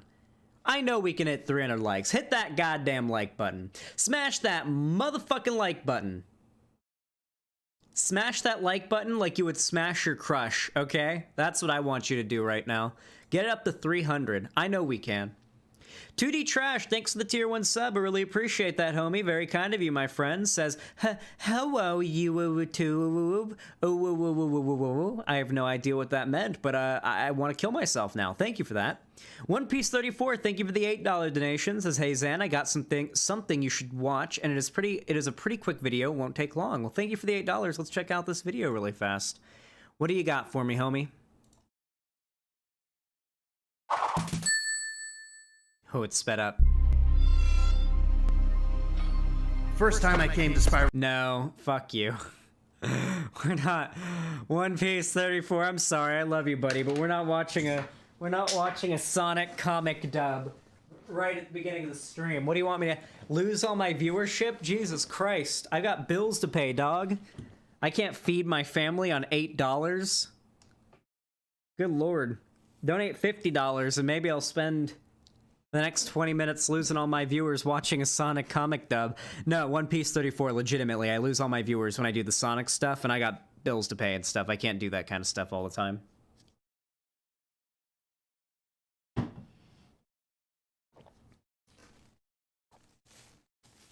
Banger meme? If it's not a video of me fucking your mom, then it's not a banger meme, okay? Anyway. Sorry about that. Thank you, One Piece 34. I appreciate the $8. All right, let me update that dono goal really fast.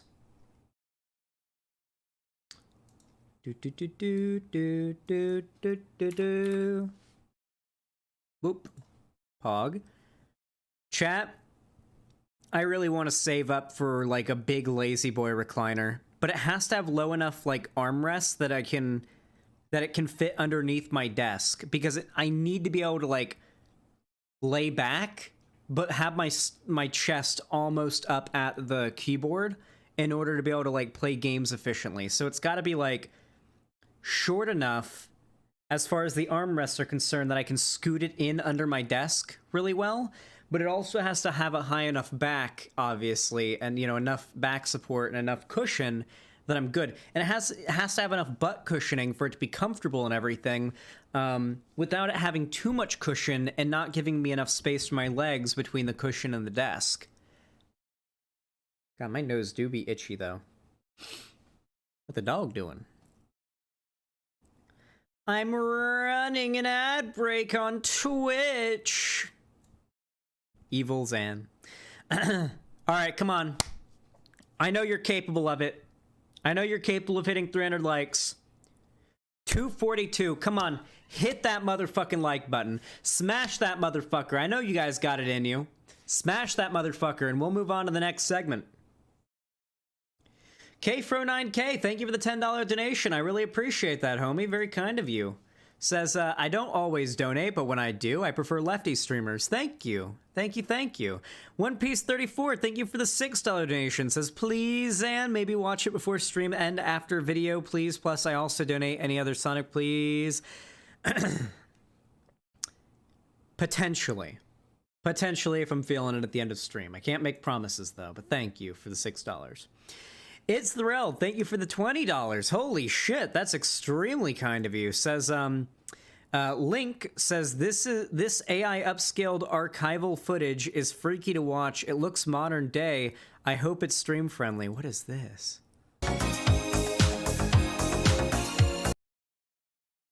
I mean, you didn't lie about what it was, I guess. It was AI upscaled, modernized footage of Never Gonna Give You Up. You didn't lie. It wasn't a real Rickrolling, because they didn't lie about what they didn't lie about what I was gonna get, you know? Thank you for the $20 in the Rickroll. I appreciate it. All right, time to update that dono goal. Now we're at $49. $49. Nice. Poggy Woggy, as the kids say. Poggy Woggy.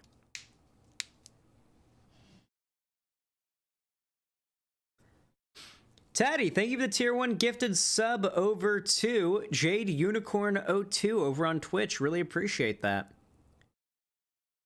Xanderhal, we're gonna need a lot of dynamite. I assume we are over in Terraria, aren't we? Xanderhal, stop ignoring me. It's damn important. Listen, Mr. Bureau, what do you want? Did you know that Hypixel got hacked? Yeah, I know the website got hacked. They fixed it, though. It's fine. Xanderhal, how do you feel about the channel Nerdotic? He seems to me like a mix between geeks and gamers in the quartering, but I'm not positive about it. Some of his takes are okay. What do you think? I don't know. You're always going to have those, like, middle-of-the-road, like, sometimes this person posts cringe with their really popular, like, nerd channels. It's just a part of the reality of living in this space. Chainsaw Camara, thank you for the $5. Says, remember that Harry Potter video you showed last week? They got a new episode? No way. There's a Harry Potter Smokes Weed Part 2. That we will watch. Chat loves that shit. Thank you for the $5. Harry Potter Smokes Weed Part 2. I sense Potter is becoming a bigger trap star than we feared. We must run up on these ops now. Send the Dementor plugs.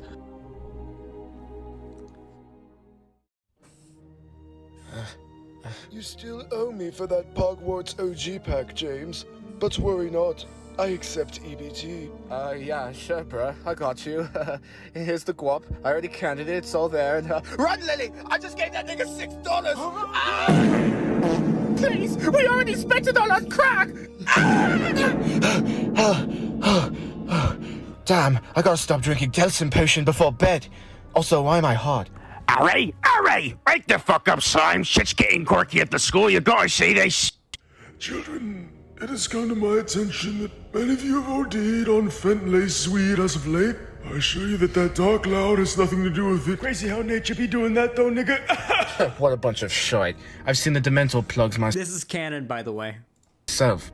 Shut the fuck up, little snitch-ass nigga. Never let them know your next move. Anyway, we're going to stop this tournament. Winner gets my dispensary card. Write your name in the blunt wrap and toss it in the goblet of walk. Cedric Diggory, age 16. It's for losers, bro. 6 make you way cooler. Victor Crumb, age 27. I'm here to give underage women big Albanian cock. Harry, these guys look tough. You'd better use the Elder Blunt. I'll pack you some of that Dementor kush too. Isn't that shit laced, bruh? I blocked the Dementors on Snap weeks ago. It's for the ops, bruv. Nicotine is a gateway drug. Use the Pyram Pressurist spell. Yes, you are very mature for your age, kitten. Come back with me to Albania. I will, but first you have to hit this magical mid. This is no problem for me. I have vape all the time. Alright, what's poppin', niggas? I left my card in the grow house. It's up to you boys to go find it. There's hemp everywhere. It's like amazing, that bitch. God damn, this is a lot of green. I think I'm getting lost in the sauce. Harry, I think this Albanian nigga's bugging. What the fuck is in that spliff? Oh shit, I found it. Let's go. Right, Cedric, the dispensary closes soon. I'll teach you how to Hufflepuff Puff Pass. On God, nigga. Wait, what the fuck? How did we end up in the projects? Oh, who cares, bruv? We got the motherfucking weed card, nigga. Cedric, you good, slime? You ain't talking to the crackhead bitches, are you? Harry Pothead, the bitch that lived. Voldus snort. I see you're moving kilos of coke now. How's business? Shit, you know me, nigga. We out here stacking our guap to the ceiling. I got more keys than August Filch, for real, for real. I think I'll hit the nay-nay to celebrate. Check me out. Oh, kill him. The nay-nay? What the fuck is this, 2016? Fuck out of here with that old-headed ass shit, nigga! All you young bloods listen to is mumbled crap. That's why I've been lacing your friend's shit with Fent. Run, Harry. He can't be negotiated with. We tried. Oi, deuces, bruh. I'm hella snitching. Hey, yo, what the fuck wrong with this nigga, bro? The dark cloud got his ass. I was just about to cure his lung cancer with quality herb. That's my boy. That's my son. I was still collecting. Okay, say what you want about Harry Potter. That scene was really good. Okay, and Goblet of Fire, when they bloop back to the test, like the big grounds area, and the guy's like, "That's my son." He's like crying over his dead son. That scene was pretty good. The actor did a pretty good job. That was good. That was good. Say what you want about Harry Potter. That was a good scene. I was like, fuck, man. That is pretty awful. Child support off his ass. I'm so fucked, bruh. Voldus snort has been lacing our loud. You have to believe me. There's gonna be a part 3. All right, we'll We'll be watching part 3 when it comes out, won't we? I hate that the bass boosted farts always make me laugh. They'll make me laugh if done well. I need to get a bass boosted fart button. If I have good timing with it, I can use it live on stream to good effect, I believe. Brass Penis, thank you for the tier 1 gifted subs. I really appreciate it. It says, been watching for a long time. First time actually... I'm sorry, I said Brass Penis. I was just memeing. Brass Penny, thank you for the 2 tier 1 gifted subs. Says, been watching for a long time. First time actually doing donoing. Have you heard about the 16-year-old trans girl who got her stream interrupted by the police? No, I didn't. I'm actually curious about that. Was that like a swatting that happened? Thank you for the $10. I appreciate it. And Max Phoenix, thanks for the $5. Says, do me a solid and signal boost this channel. Let me check it out first, and we'll see if it is worthy.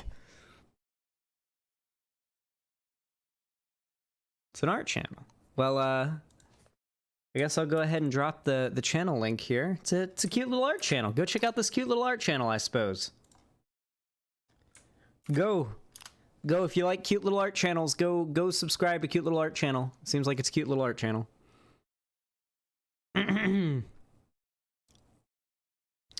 Keffel's talked about it. Oh, I'll check it out. Trans Femcell. God damn! Jesus Christ!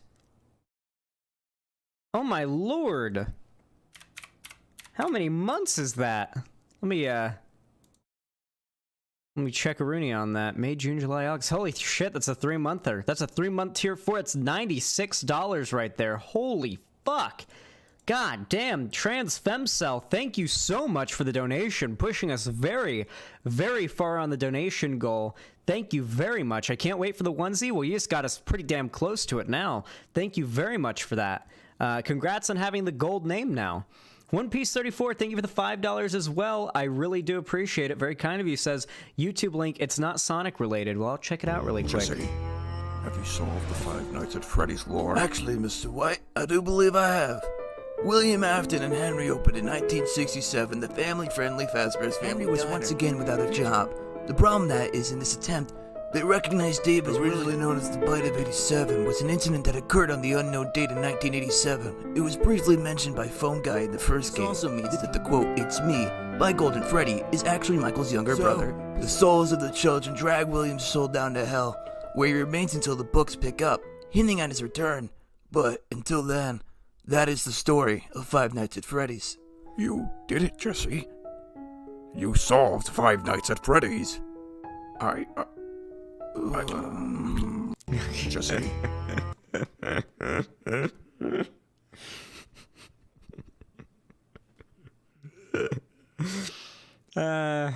Okay. That's an ending.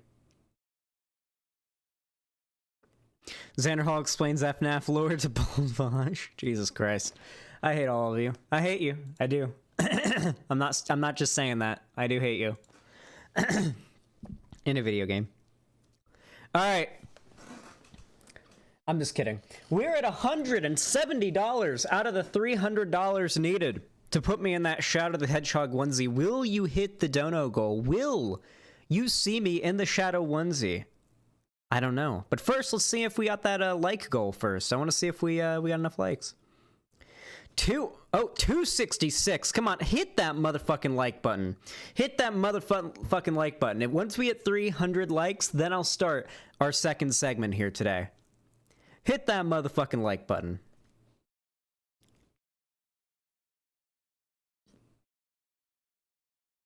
Come on, 268, 271. We're getting close to 300. Come on, push it up there. I want to see it go up. I want to see those likes get pushed. Likes go up. Up and up. They never stop going up. You right now, mowing your lawn, cleaning your room, taking a shit, jacking off while listening to my stream in the background. Sometimes you gotta do what you gotta do. You know, I understand.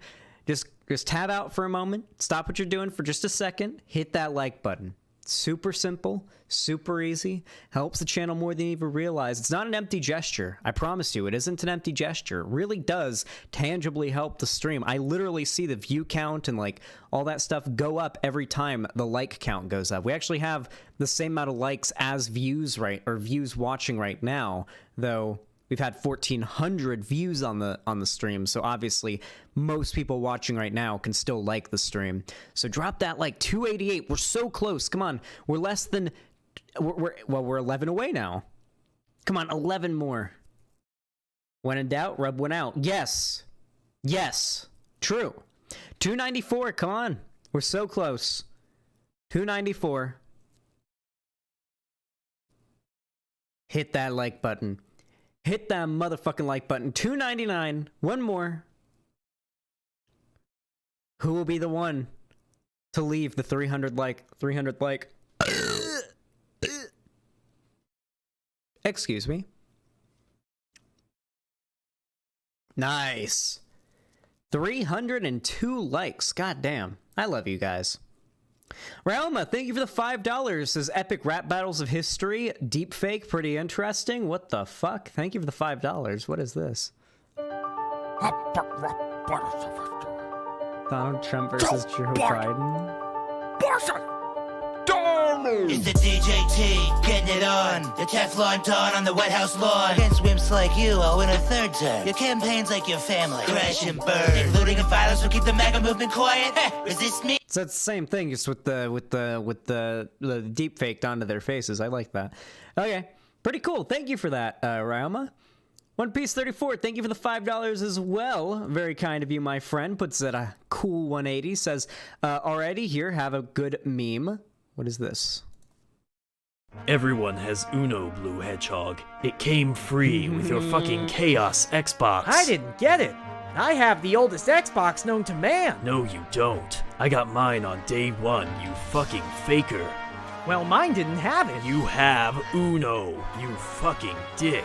I don't have it. You fucking... You have Uno! I don't fucking have Uno, mother faker. Go to the arcade so you can download it for I don't free. Have 3. You dumb I don't mother have faker. 4. It's I a don't free have card 7, game. They don't 8, even charge 9, people for 10, or 11. You don't know or a damn fucking thing. Uno. It's Uno. I don't have it's Uno. free. I don't it's have free. Uno. I don't Fuck. have Uno. I don't think he has Uno. It's the Rel. Thank you for the tier 2 sub. Thank you very much. As I work in weed in an oil town, I siphon money from the oilers and give the extra to the lefties. K Comrade. Why death to white names? Yes, and K Comrade wide. Sorry, death to white names indeed. Thank you for the tier 2 sub. How many months was that, by the way? It's the Rel. Just curious. Was that a 1 or 3 monther?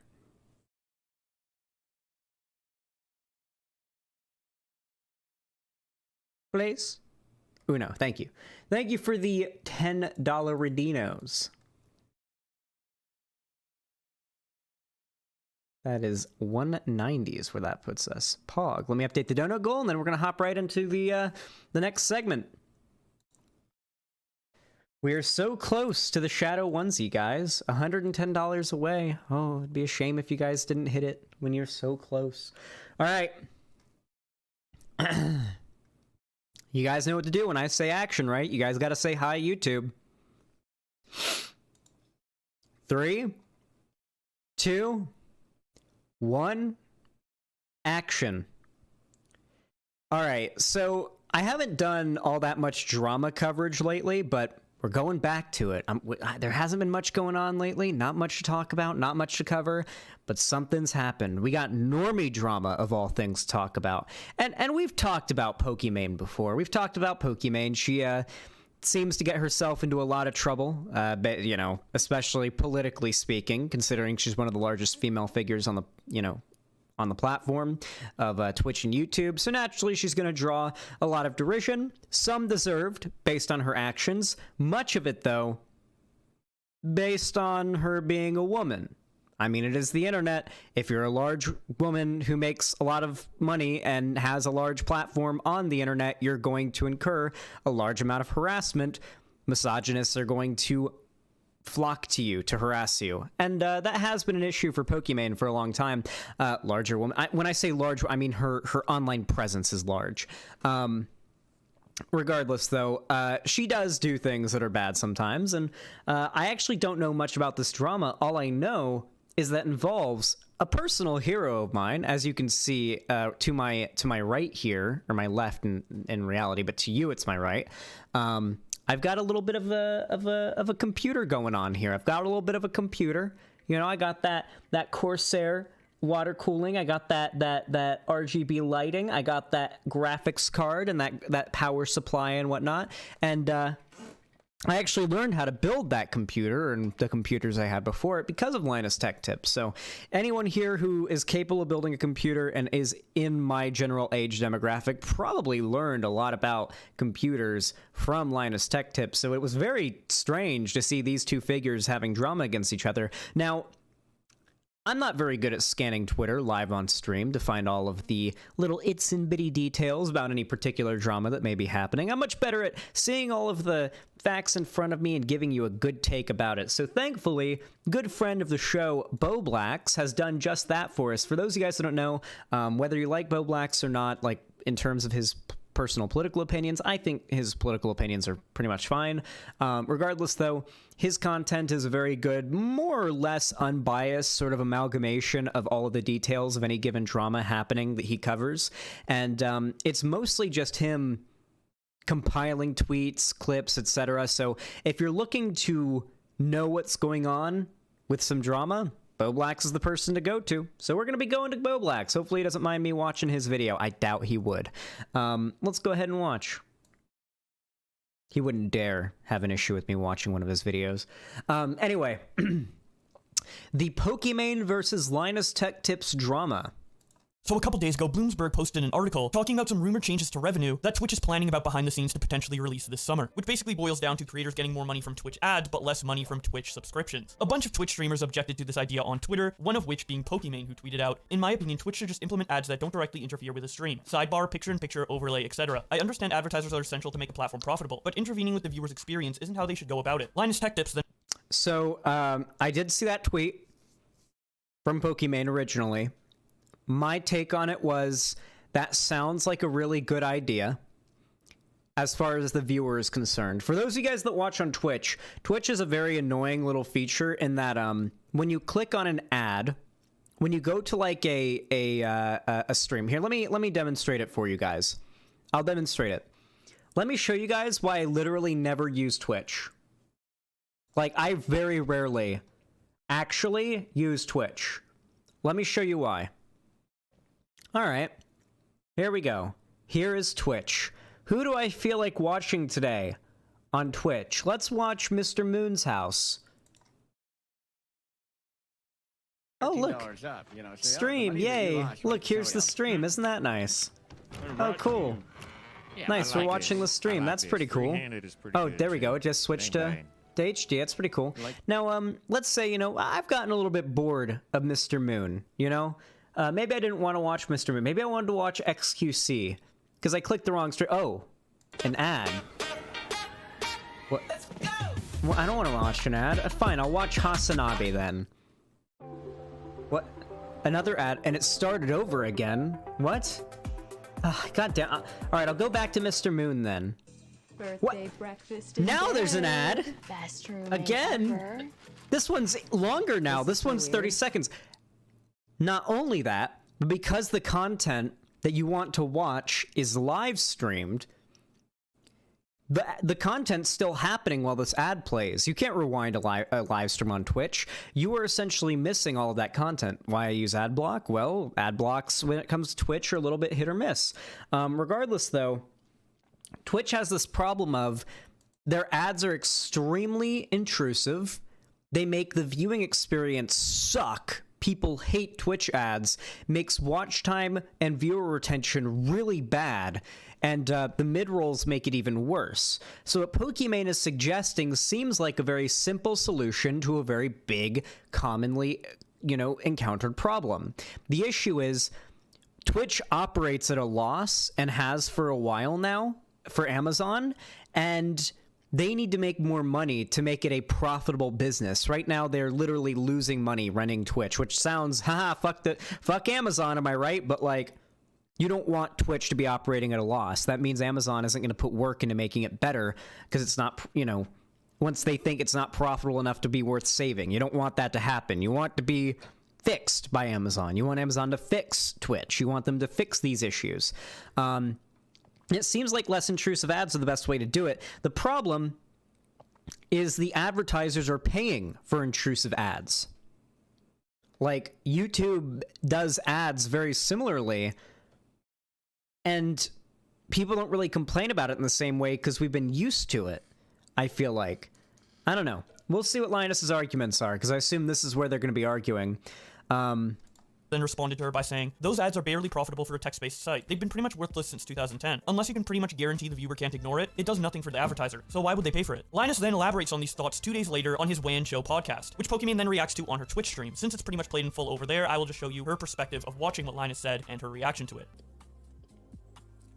I didn't. Can someone TLDR? Or actually, maybe I could find it. I saw a really terrible take from a Twitch creator that was like, Twitch should just have ads that are totally non-intrusive. Like, to the viewer. Like, their ads should just, like, not be intrusive. And I was looking at it going, shit. Oh, he's doing the bitchy mean girl voice to impersonate. That's a little bit, like, I don't know, unwarranted. Come on, Linus. Listen, I'm not, like... The only time I've ever watched Pokimane stream for real was the 30 minutes I had to watch it for to get the Pokimane garage door rust skin, because I wanted to have e-girl doors all over my rust base. But, like... This seems a little bit unfair. I don't feel like Pokimane has established herself as a unlikable enough creator to warrant that level of derision. At least not in my opinion. You know, this feels like that whole thing. Remember when there was the big controversy on YouTube where they basically started enforcing like advertiser-friendly guidelines on videos, and it was affecting the rate at which you could get monetization. And you had this whole outrage from especially certain corners of YouTube that created very non-advertiser-friendly content. And my take at the time I felt like was very controversial and not received very well, where I basically said, well, yeah, did you expect was going to happen? At some point, there was going to be a reckoning where advertisers were not going to want you. You guys don't understand. You don't work with like national and international brands. They are I hate to use this word, but he is being a little mansplaining right now here. But the thing is, he's correct. He is correct here. There is going to have to be some sort of other middle ground solution to the way that these intrusive ads are ruining the Twitch experience for a lot of people, and how Twitch can continue to make money and even increase their revenue by, you know, upping the amount of ads, upping their income in regards to ads, etc. Extremely conservative when it comes to, and obviously not all, there are exceptions, but they're extremely conservative when it comes to the associations between their brand and other things. And so I feel like this is another one of those situations where I'm going to come in and I'm going to say, well, yeah, what did you think was going to happen? Do you have any idea how much Twitch costs to run? And do you think that static banner? Yeah, I mean, Linus clearly knows what he's talking about here. If I'm going to listen to anybody on an issue like this, like, I'm sorry, Linus knows more about this than Pokimane does. Now, that's not to discredit Pokimane's qualifications, all right? Pokimane's one of the largest women on the internet as far as her public image and her content, like her reach and everything. Massive celebrity as far as the internet goes. She clearly understands SEO. She understands how the internet works. She understands these models and these systems, and she is a professional. I have no doubt she knows what she's doing. I'm not discrediting her knowledge. She wouldn't be where she is now without it. However, Linus Tech Tips' specialty is in this field. I'm more likely to defer to his opinion on this particular issue, and what he's saying sounds right to me from what I already know about it, so I'm already inclined to agree more with Linus Tech Tips, though I will point out, he did get a little sassy there with his impression. You know, it came off a little bit rude, I suppose, but, you know, don't want to nitpick too much. Banner ads on a website are going to pay for it? I promise you, I give you my personal Linus Tech Tips guarantee that unintrusive ads. Xanderhal being sexist against Pokimane, assuming she knows less than Linus. About this particular issue, in which Linus's more or less his whole career is stationed upon, yeah, I'm going to assume Linus knows more about it. Pokimane's a Twitch streamer. She plays video games and streams on Twitch. Means she knows a lot about the internet, inherently, sure. She wouldn't be where she was if she wasn't, you know, pretty experienced and understanding of these things. However, the particular issue she's talking about is one that Linus Tech Tips would obviously understand better than her, just based on his entire career. It is not sexist to claim that, okay? If the roles were switched, I'd be saying the same. ads are not going to pay for a site like Twitch, no matter how many of them they plastered on the page. Unintrusive ads don't pay for the forum. Because no advertiser is going to pay for an unintrusive ad because they don't work, because they don't call your attention away. Obviously. It's why a lot of pop-up ads have gotten more and more common. You know, you go to a website and the first thing you have to do is close the pop-up ad. It's because those sidebar ads aren't enough. They don't make enough. They're too easy to turn off with ad block or to just ignore, just straight up ignore. So those pop-up ads that you get as soon as you go to a page, in a lot of cases, those had to be implemented just to pay the basic fees to run the website you're visiting. It's unfortunate and it sucks. It really does. But like, ads don't pay much. Ads really don't pay much. Like, they don't. You know, I'm getting like anywhere between 600 and 800,000 views a month on my channel, and that's like not that much money, you know? If a television show was running on TV and its runs were getting 800,000 views a month, that television show would be making a lot more than I am. Let me just say that. My best month so far has been about 4K. That has been my best month in YouTubing history as far as ad revenue goes.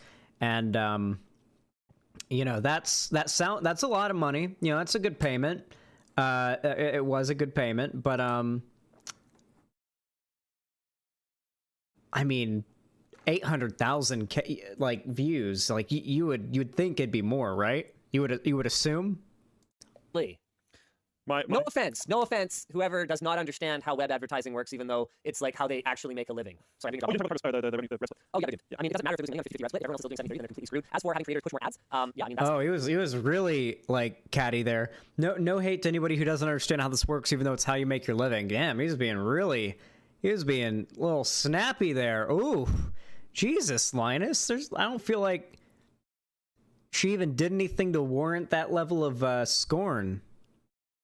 I don't know. Maybe Linus already going into this doesn't really like Pokemon.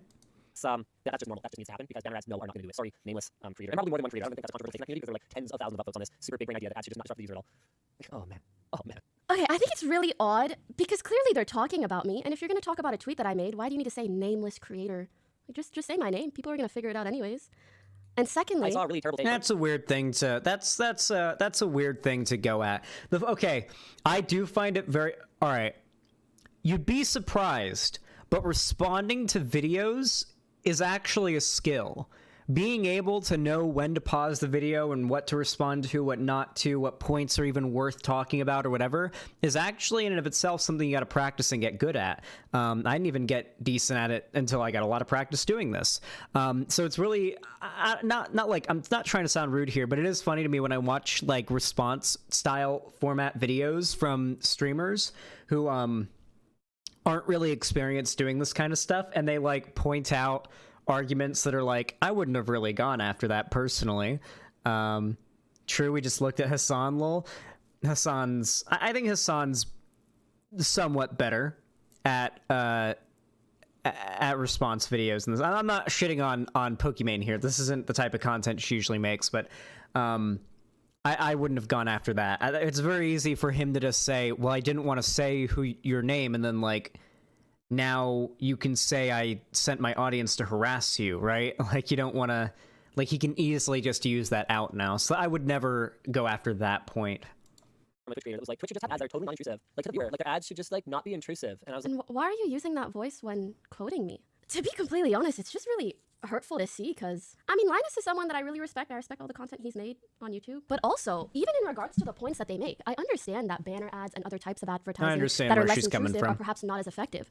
But that doesn't discount my initial point, which is that, at least in my opinion, really, really terrible ad systems will impact whether or not people want to use Twitch way more than the profit split that a user gets. Also, people love to talk about 50-50 sub revenue on Twitch, but oh my god, it's 70-30 on YouTube. YouTube makes the large majority. Look at how much affirmation she gets from her chat. Can you imagine if I had a chat that agreed with me this much? My ego would be the size of the goddamn Hindenburg. Jesus Christ. Their money off ads, not off of their subscription model. So obviously it's easier for them to be a little more lenient in that regards. I think it's just insane that people who are trying to like show they have a leg up business-wise in comparison to my silly Twitter whammon take, Whammon. like there are so many other facets that you guys are missing out on. Especially the fact that, you know what, even if Twitch only did 50-50 models for subscriptions, live streaming on YouTube for any small creator is near impossible. You don't see thousands of people making a living at 100 to 1,000 viewers on YouTube like you do on Twitch. So What? no, I don't think it's gonna kill it. I do think— What? Wait, wait. All right, Pokemon. People are leaving Twitch and going to YouTube. It is like a thing that is happening, and it's because YouTube is adapting in very good ways to make their streaming and just their general platform and algorithm better. And that's why people are leaving and streaming on YouTube. I am a 100 to 1,000 viewer streamer who makes a living on YouTube. I'm in that demographic. Now, is it like a good living? I still have to pinch pennies pretty hard, you know? I gotta do my penny pinching to make sure I can afford the bills and whatnot. Sometimes I gotta wait a couple days before I can buy food, and I gotta be like, can't eat till tomorrow. Like, that's like a little gray zone you live in when you're like a smaller to mid-range streamer. But like, I don't like that point, that there's nobody doing... I'm literally included in like the mid-small streamer range full-time category that she just described as not existing, so I'll call that out. think that both of those changes in conjunction are not great, but at the end of the day, my point was not like my point was not that intrusive ads suck. I'm just saying, like, maybe that's not the way to go about it. So how about you just take my point for what it is, a decent one that is true on behalf of about every single user that watches live streams, and instead suggest an alternative that maybe isn't banner ads? I don't know. Anyways, not only you that has tweeted that, yes, but Megasoy they... tipped $2. Oh, Linus cancelled for misogynism now. Okay, let me just explain. Misogynism. Yes, a lot of people did tweet that. However, I'm just taking context clues, which is one, Just have ads that are totally non-intrusive, like to the viewer, like their ads. the should voice just- that he uses, and two, he said nameless creator.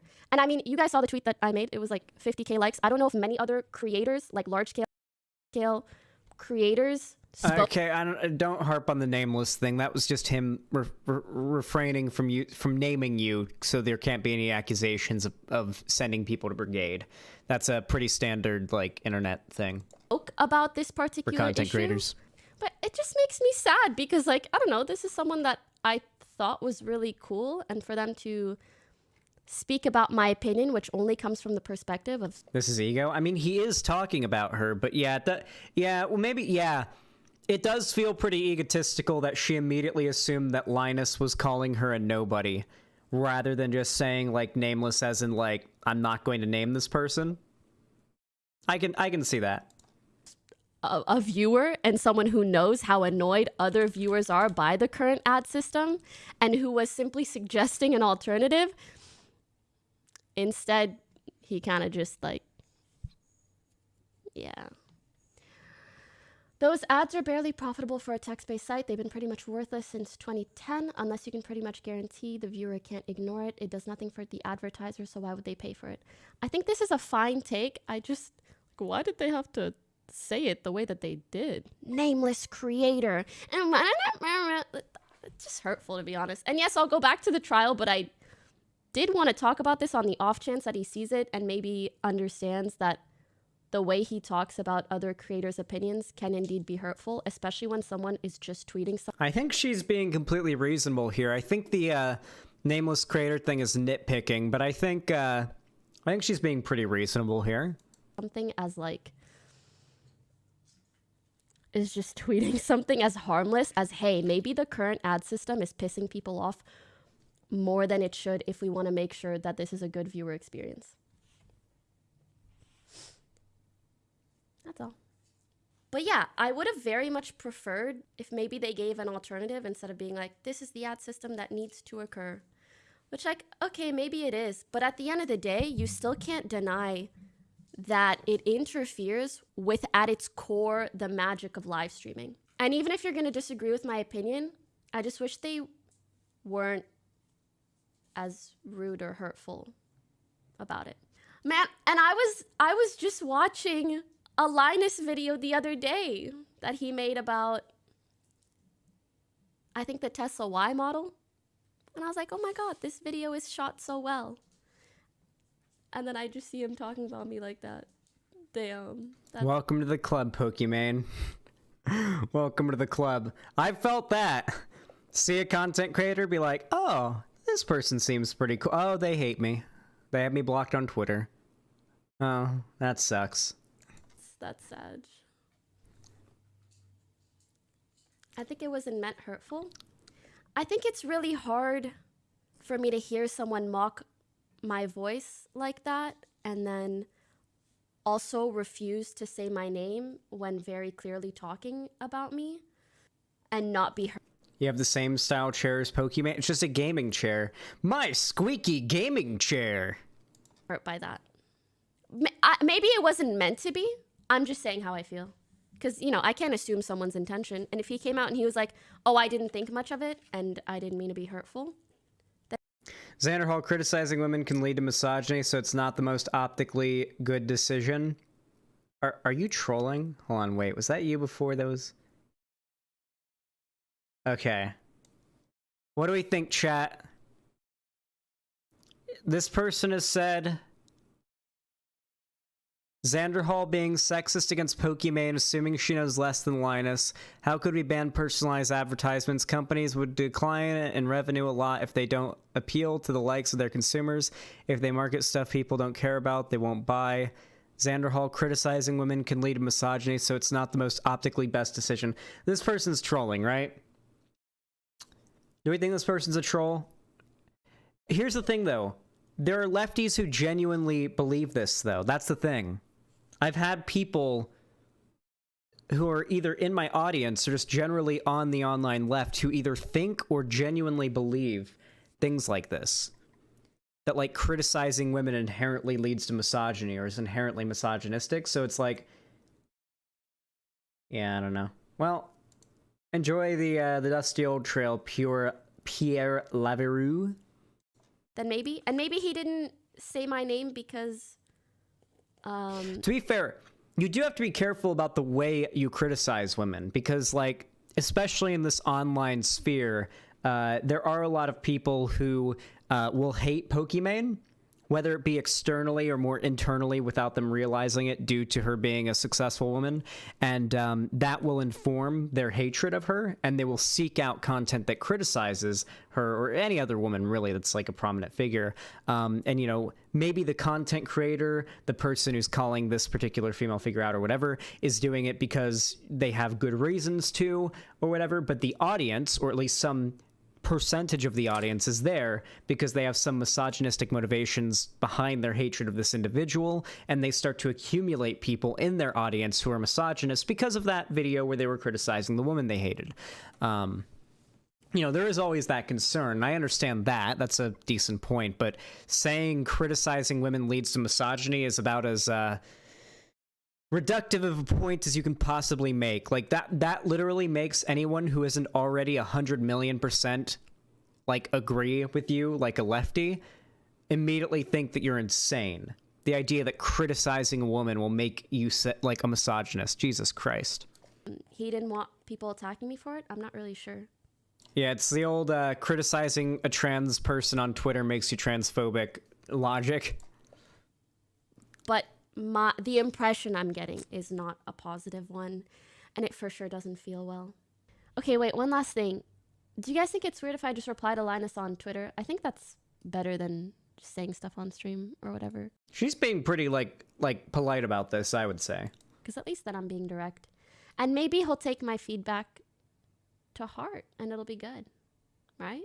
So right after her stream, she did end up making a Twitter response to Linus. In it, she says, "Hey, just saw a clip where you discussed my tweet on your podcast. Wanted to let you know that I felt the way you read my tweet in a mocking tone, plus referred to me as a nameless creator, albeit also replying to this tweet, was odd and hurtful. As your points read, I understand that less aggressive forms of advertising aren't as profitable, but that doesn't mean the current system is the best one. In my opinion, further interrupting the essence of what makes streaming special, aka live interaction, is more detrimental to Twitch than 50-50 split instead of 70-30. I also think it would have been more productive to suggest alternatives instead of just putting down my opinion. For example, a rewind button that allows you to view the portion of content you missed during an ad break, or promoting Twitch Turbo, making it cheaper, adding more perks to it, etc. Secondly, I saw you guys compare Twitch and YouTube subscription splits a lot, while lacking quite a bit of context. For example, ad rates and CPM on Twitch are far better than YouTube gaming, even if YouTube gives streamers a better split on subscriptions, which they can afford to because they are primarily a VOD platform. So in reality, the potential profit is smaller.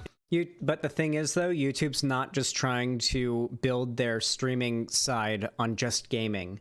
Twitch has a very, like, gaming-oriented platform, but live streaming anything and everything is getting more popular. Every type of content, every genre, live streaming is starting to take over because, content creators are realizing not only is it more efficient, not only does it take less work, it can also be more profitable. If I were making prepared videos and I were making the amount of money that and I was like getting the amount of views and whatnot that I get now, I would be making a fraction of the money. I would not be able to do this for a living. The only reason I'm able to afford to do YouTube for a living at the size I am is because I do live streams where I'm able to get donations from you guys, and then I'm able to clip those live stream segments into videos, which not only do I have an entire audience on YouTube that watches those videos as their own thing, but that also brings in new people to the stream. This form of content is just generally, especially if you're a smaller creator, far more, just a better path to take generally. And YouTube isn't just, improving their streaming side on the gaming side of things. They're trying to improve their streaming side of YouTube, period, across the board. And they're really trying to make it better. Like, they're going out of their way. They're actually making a pretty decent effort from what I can tell, and I'm excited to see the changes that are going to come in the next couple years over on YouTube. But yeah, I don't know if the specifically YouTube gaming thing comparison is good, because YouTube and their CPM may be better for other things than on Twitch. If not, still better on Twitch, because it's easier for smaller streamers to make a living on Twitch than YouTube, which caters far more to established streamers. I've known of you and admired your channel/content for a long time, so I want— That is true. It is easier for smaller creators to make a living on Twitch. And I think a lot of that has to do with the fact that Twitch is better at retaining audience, Like, right now on YouTube, if you're not watching on my website, let me show you what you have. Like, if you click my stream and you're watching my stream on YouTube right now and you're not on my website, let me show you something. This is much less of a problem over on Twitch, but it's still an issue on YouTube. So let's go ahead and check it out. So if you click on my stream here, you can see here I am. You got me talking, hanging out right here. And then right here, you've got the live chat, right? Cool, live chat, cool, very nice. But then right here at the top, you've got like YouTube videos in your recommended. You scroll down and it's like you got a bunch of YouTube videos in your recommended. Tons of stuff constantly enticing you to click off and watch something else. Voidception, yeah. Like, constantly stuff being recommended to you, like prepared content, thumbnails, other streams, etc., constantly shilled to you, asking you to watch something else. This is not the case on Twitch. Let's look at what happens when you go to a Twitch stream. Here, we'll go to XQC's stream, for example. Okay. Yeah, we could go there. Look, there's literally nothing. You scroll down, the socials of the streamer. The side of the screen is all the chat. All that you see here on the side of the screen are the other streamers that you are following, and then some recommended streamers, and it says what they're doing. So if you're a streamer and you get a viewer, that viewer, for as long as they're on Twitch, way more likely to stick around. XQC has 72,000 people watching him live right now. He's probably had hundreds of thousands of people throughout the day on Twitch coming in and out of his stream, with a consistent concurrent of around 72K in the stream at any given time, 75K, somewhere between that and 60K. So the people who are watching XQC's stream, despite there's being a lot of people coming in and out, are very much retained for the most part. You know, they're sticking around for a while. It's allowing like the concurrent viewer count to really get sticky and accumulate. On YouTube, though, maintaining a high concurrent viewer count is far more difficult. Let me show you guys something really interesting. Right now, we've got 348 concurrent viewers. 345 concurrent viewers. That's how many people are right now watching the stream. The stream has 1,900 views, though. 1,921 individual people have clicked on the stream and watched it for some period of time.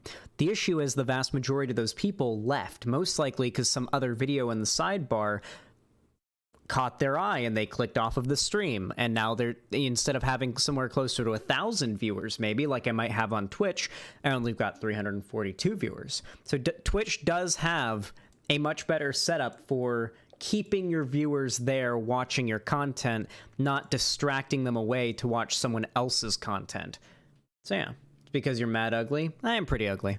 Wanted to express this directly for now. I do be going to the gym though. To you, instead of just holding on to the bad impression I got from the clip I saw. Wish you the best. Linus then responds in a long chain of continuous tweets. He says, thanks for the reply. I underestimated the internet's ability to put 2 and 2 together on this one. Maybe some of my frustration at how difficult it is to build a sustainable online streaming service came through. So here I think he's saying we have conversations on the regular, but he spelled it TRGULSR. That's a really weird misspelling. Maybe it's another word that I don't know of, or an alternative spelling to regular that some people use, but regardless, what I think he's saying is we have conversations on the regular with creators who take for granted the free nature of online video platforms, while also not appearing to understand how they come to be free. I didn't seek any drama, which is why I didn't name you, not because you were nameless. I don't find time to watch streams, but I have followed your career for years, as I consider you one of the truly business-minded online creators. Maybe I was ruthless businesswoman. I was also kind of disappointed in the way it felt your take was aimed at stirring up anger towards Twitch about a situation I know from first-hand experience they probably have no power to fix. It's an engineering marvel that Twitch functions at all, and at a 50-50 split even. I will say, Twitch's streaming infrastructure is phenomenal. Have you ever watched like a really high-quality Twitch stream, like a Twitch stream that's taking advantage of Twitch's full streaming capabilities? The bitrate compared to YouTube is game-changing. If YouTube really needs to improve their bitrate issues. I think a big part of it is just they have so much video to host. I don't know if they can. But Twitch, you can get your bitrate to look pretty beautiful on Twitch. Like when you watch a gaming live stream on Twitch, you can get it to look like there's very little to no pixelation or that weird artifacting you get when there's fast movement or snow or confetti or rain or whatever in a game.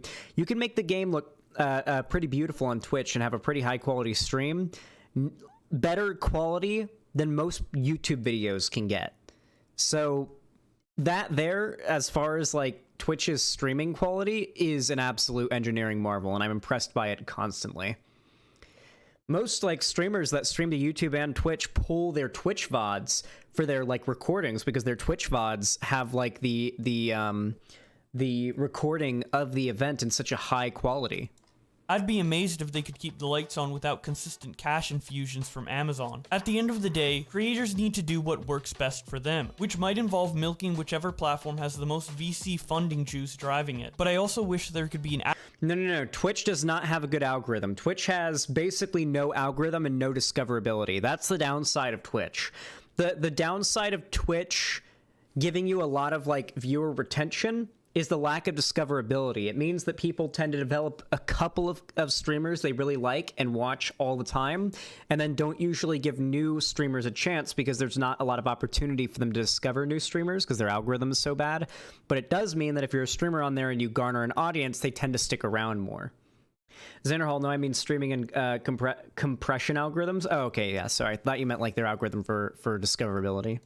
Attitude adjustment where we build towards a more sustainable ecosystem in the longer term. Platforms use the word partner a lot, but I think both sides could be better partners. As for the Valley Girl voice, it had nothing to do with you. You don't sound like that. If anything, it's an acknowledgement that when I'm not scripted, I tend to sound like that. It's not personal, but it was rude. I'm sorry about that. As a way of apologizing, if you were interested in exploring your newfound multi-platform freedom, we had spent considerable development resources on multi-streaming, and could help point you and your team in the right direction. It's not much, but I don't want any bad blood. I believe in transparency, so I'd prefer to leave the episode unedited, but I'll make sure my team doesn't clip it, and I'll remove the original reply to this. Should be a little tougher to track down. Followed if you want to talk further. Pokimane then responds, Aw. appreciate the kind reply, apology, That and was elaborating weak. on your points. I could see how my tweet could seem misinformed. Why were people freaking out like Pokimane was the devil on Twitter over this? It seems like they worked it out just fine. But I was just being short. I'm also someone who's typically more biased towards Twitch, so stirring up anger is far from my MO. We'll DM to continue convo. And that's about it for the public discussion between Linus and Pokimane. Doesn't seem like it evolved into a shit show like most of these dramas tend to do, but I thought the general topic of discussion, as well as Linus's and Pokimane's reactions to each other, were interesting enough to warrant the creation of this video. Anyways,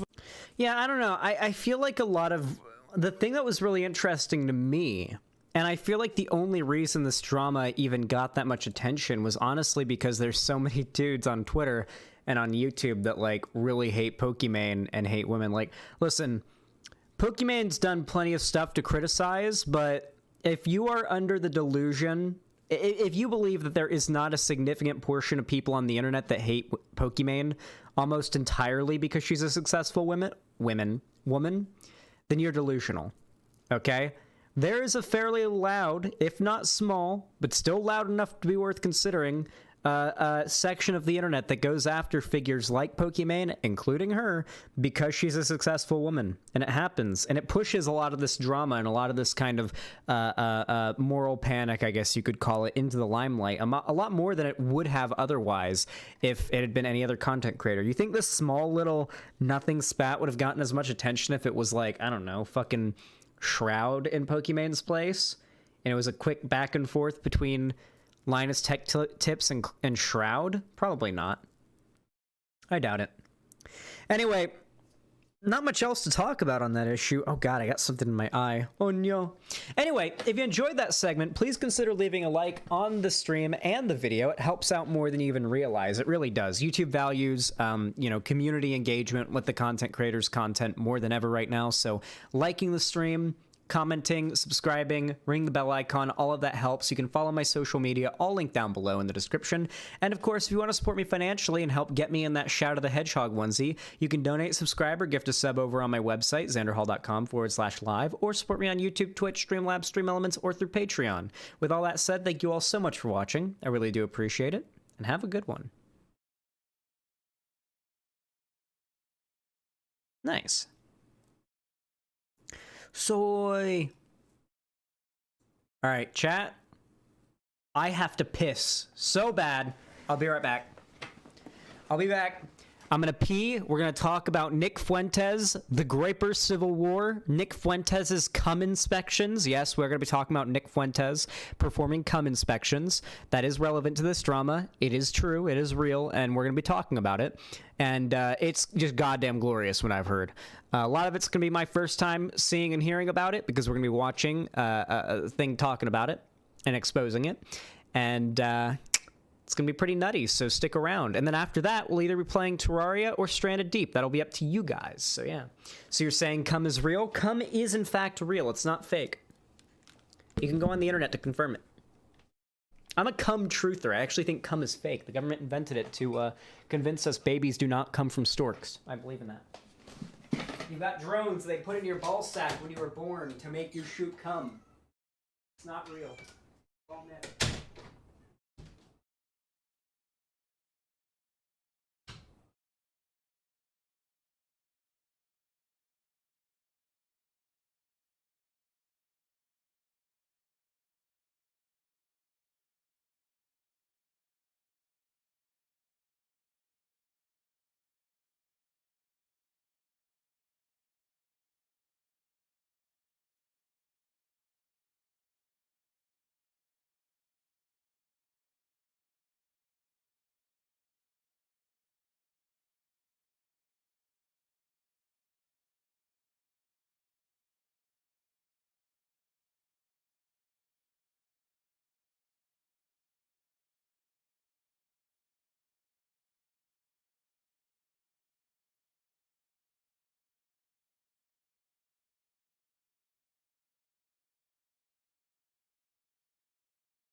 earned kitty yet. They haven't earned a baby stream yet. No baby stream, not till they donate more. Luna wanted to see you guys so bad, but you guys haven't donated enough for kitty. Ree! Show us the cat! Ree! If cum isn't real, then what shoots out of my pee-pee all the time? I don't know. Boogers.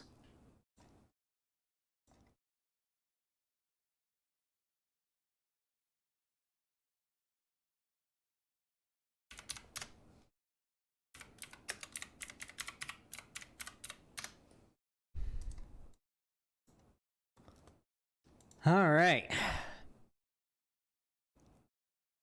That's fine, Belle. Just leave the loot in your world. Zan, why is my P red if cum doesn't exist? I don't think that means what you think it means. All right. Everyone, listen to me. All right? You guys know what to do when I say action. 3, 2, 1, action. So, Nick Fuentes and his gaggle of degenerates, aka the Groypers, aka America First, have apparently fractured. There's been a civil war. Drama has unfurled. It is raining hellfire in the Groyper sphere right now, apparently, due to some drama involving a lackey that I suppose lives with Nick Fuentes, apparently having sex with a woman, which is against the rules, I guess. And apparently Nick Fuentes does like scans around their living space with a black light to check for cum. These have more or less been the small details that I have heard about this story. I don't know all of it yet. Apparently a lot has happened. There is a lot to learn, and I'm going to be learning it all with you guys. So apparently, the best way to even learn about this story, according to the lovely people over on Twitter who sent me this link, is from this clip, or this episode, I should say. It's an upload of an episode of a podcast or a live show called The Kino Casino. I've heard of the Kino Casino before, and I've heard good things about it from people that I know. And just based off of what I've seen of the first couple minutes of it, because I did watch the first 11 minutes of it, because I know that like they only start talking about the Nick Fuentes stuff in the after like 12 minutes, and I'm getting the impression I don't agree with the individuals who run this show on that many things politically. However, let's go ahead and take a look and see what they have to say about our boy Nick Fuentes, because apparently this is where all of it got exposed or talked about or whatever. And yeah, let's give it a looky-loo. Is literally it's Andy Worski. Yeah, I forgot. Basically, like everything, like summer. For those of you guys that don't remember, Andy Worski used to have the nickname Andy Race Worski because he like Andy Race War. Race war, because he went full white nationalist and full race realist back when that whole ideology took over. He used to be a pretty popular, just bargain bin anti-SJW channel that ended up going full, white nationalist. I'm surprised he's still around, because he ended up going on this degenerate road trip. I think was it with Only Use Me Blade or something? He went on this degenerate road trip where he would do, it was with, I think, maybe with Baked Alaska. I know Baked Alaska joined some degenerate road trip RV thing that I know Only Use Me Blade does. A lot of weird internet shit that goes down around these parts, but regardless, he ended up getting in trouble for, like walking around in Miami doing text-to-speech donos on a phone live stream where, of course, everybody is just donating the most offensive stuff they can in order to get as many people they're walking past upset. And then there was, like, the video where it's, like, the guy pulls, Andy Worski's friend pulls a gun on a guy, and Worski's like, "Stay back!" And his voice is, like, cracking and shit. That was the last time I heard about Andy Worski. I'm surprised he still has an internet career at this point, so, yeah. So that is the cavalcade we're dealing with here. Summarized, all right? This is AF summarized in the last few months. But if you close your eyes, feel like nothing. If you close your eyes. So by the way, folks, Nick, according to Jaden, this is something he told me last night. Nick is obsessed with Stalin and believes that God told him he's the reincarnation of Joseph Stalin. So Nick actually put out those pictures himself, where he photoshopped out Jake Lloyd, Jaden McNeil, and Patrick Casey because he thinks he's fucking Stalin. He's literally lost his mind, folks. He thinks God communicates with him and that he's part Stalin and part Kanye. And this is his actual belief. The conversation I had with Jaden. The stories are fucking nuts. He'll be here soon. We're just doing a little brief. We're just giving you guys a bit of a teaser, but we better hit this next clip because Nick Fuentes apparently thinks that he is the next. Wait, wow, this is supremely unfunny. Was that a joke? Used to be a Nick Fuentes didn't hunt for cum, not anymore. He's always been a cum hunter, okay? Nick Fuentes has always been a top tier cum hunter, all right? If you think he's not, then you're delusional, okay? Just downright delusional. this week, John Doyle had enough. For those of you who are unaware, John Doyle is a populist conservative commentator. He's affiliated somewhat loosely with APU. He kind of is like the bully pulpit for the American Populist Union. Close to 400,000 subs on YouTube. Long and short of it, John Doyle is the more optical version of Nick Fuentes. He's literally Nick Fuentes if he had actually stuck to the optics and was able to move the Overton window in the normie verse. Okay, not to say that John Doyle, we worship him or whatever, but John Doyle put his foot down and belted the Groypers here. Massive blow. It should go without saying, this is a white nationalist far-right stream. To Nick Fuentes. Massive blow to America First, along with all the other defections this week. It's completely crumbling. Let's hear what John Doyle has to say about the state of the Groypers. It's some good shit. Because these fucking people, dude. We're gonna call him during a live stream. You wanna know what that guy's voice sounded like? He sounded like this. He goes, "Hey, I think you're cool, but why didn't you speak at AFPAC? Why didn't you speak at AFPAC? I did an event in Phoenix. I had this group of guys come up to me. They go, John just felt him, you know, like. Why did you speak at AFPAC? Okay. Speak at AFPAC. I did an event in Phoenix. I had this group of guys come up to me. They go, "Hey, we're the Groyper Legion. We're the Groyper Legion. Hey, when are you gonna stop counter-sig?" Okay, I'm sorry. John Doyle doesn't get to make fun of Groypers and how they look like little scrawny nerds, okay? John Doyle looks like a Groyper, okay? Like, there's a Groyper look. I could put together a Groyper, what's it called? Starter kit. You know, like the starter kit memes? I could make you a Groyper starter kit right now with Photoshop if you gave me 15 minutes. And you would see that starter kit and be like, yep. Yeah, no, yeah. Yeah, that would make that'd make a Groyper. And let's just say John Doyle ticks a lot of the boxes. A lot of the boxes. Signaling being an incel. These are the type of people, you know, whenever Nick takes little shots at me, he can't help but make me sound like a nerd because I have glasses or whatever, as if I don't have like 2 inches on him and like 40 pounds on him. But these fucking people, dude. Like the average guy who watches my videos is like a mid-20s guy. John Doyle would beat the shit out of Nick Fuentes. Can we get this boxing match? Can we get Doyle versus Fuentes? That might be a bit too large pie in the sky shit. But John Doyle just firmly establishing he's taller, he's stronger, he's bigger, he's faster, he's better, he's smarter, he's sharper. Listen to this. He says, my average audience are in their 20s, but what are the Groypers?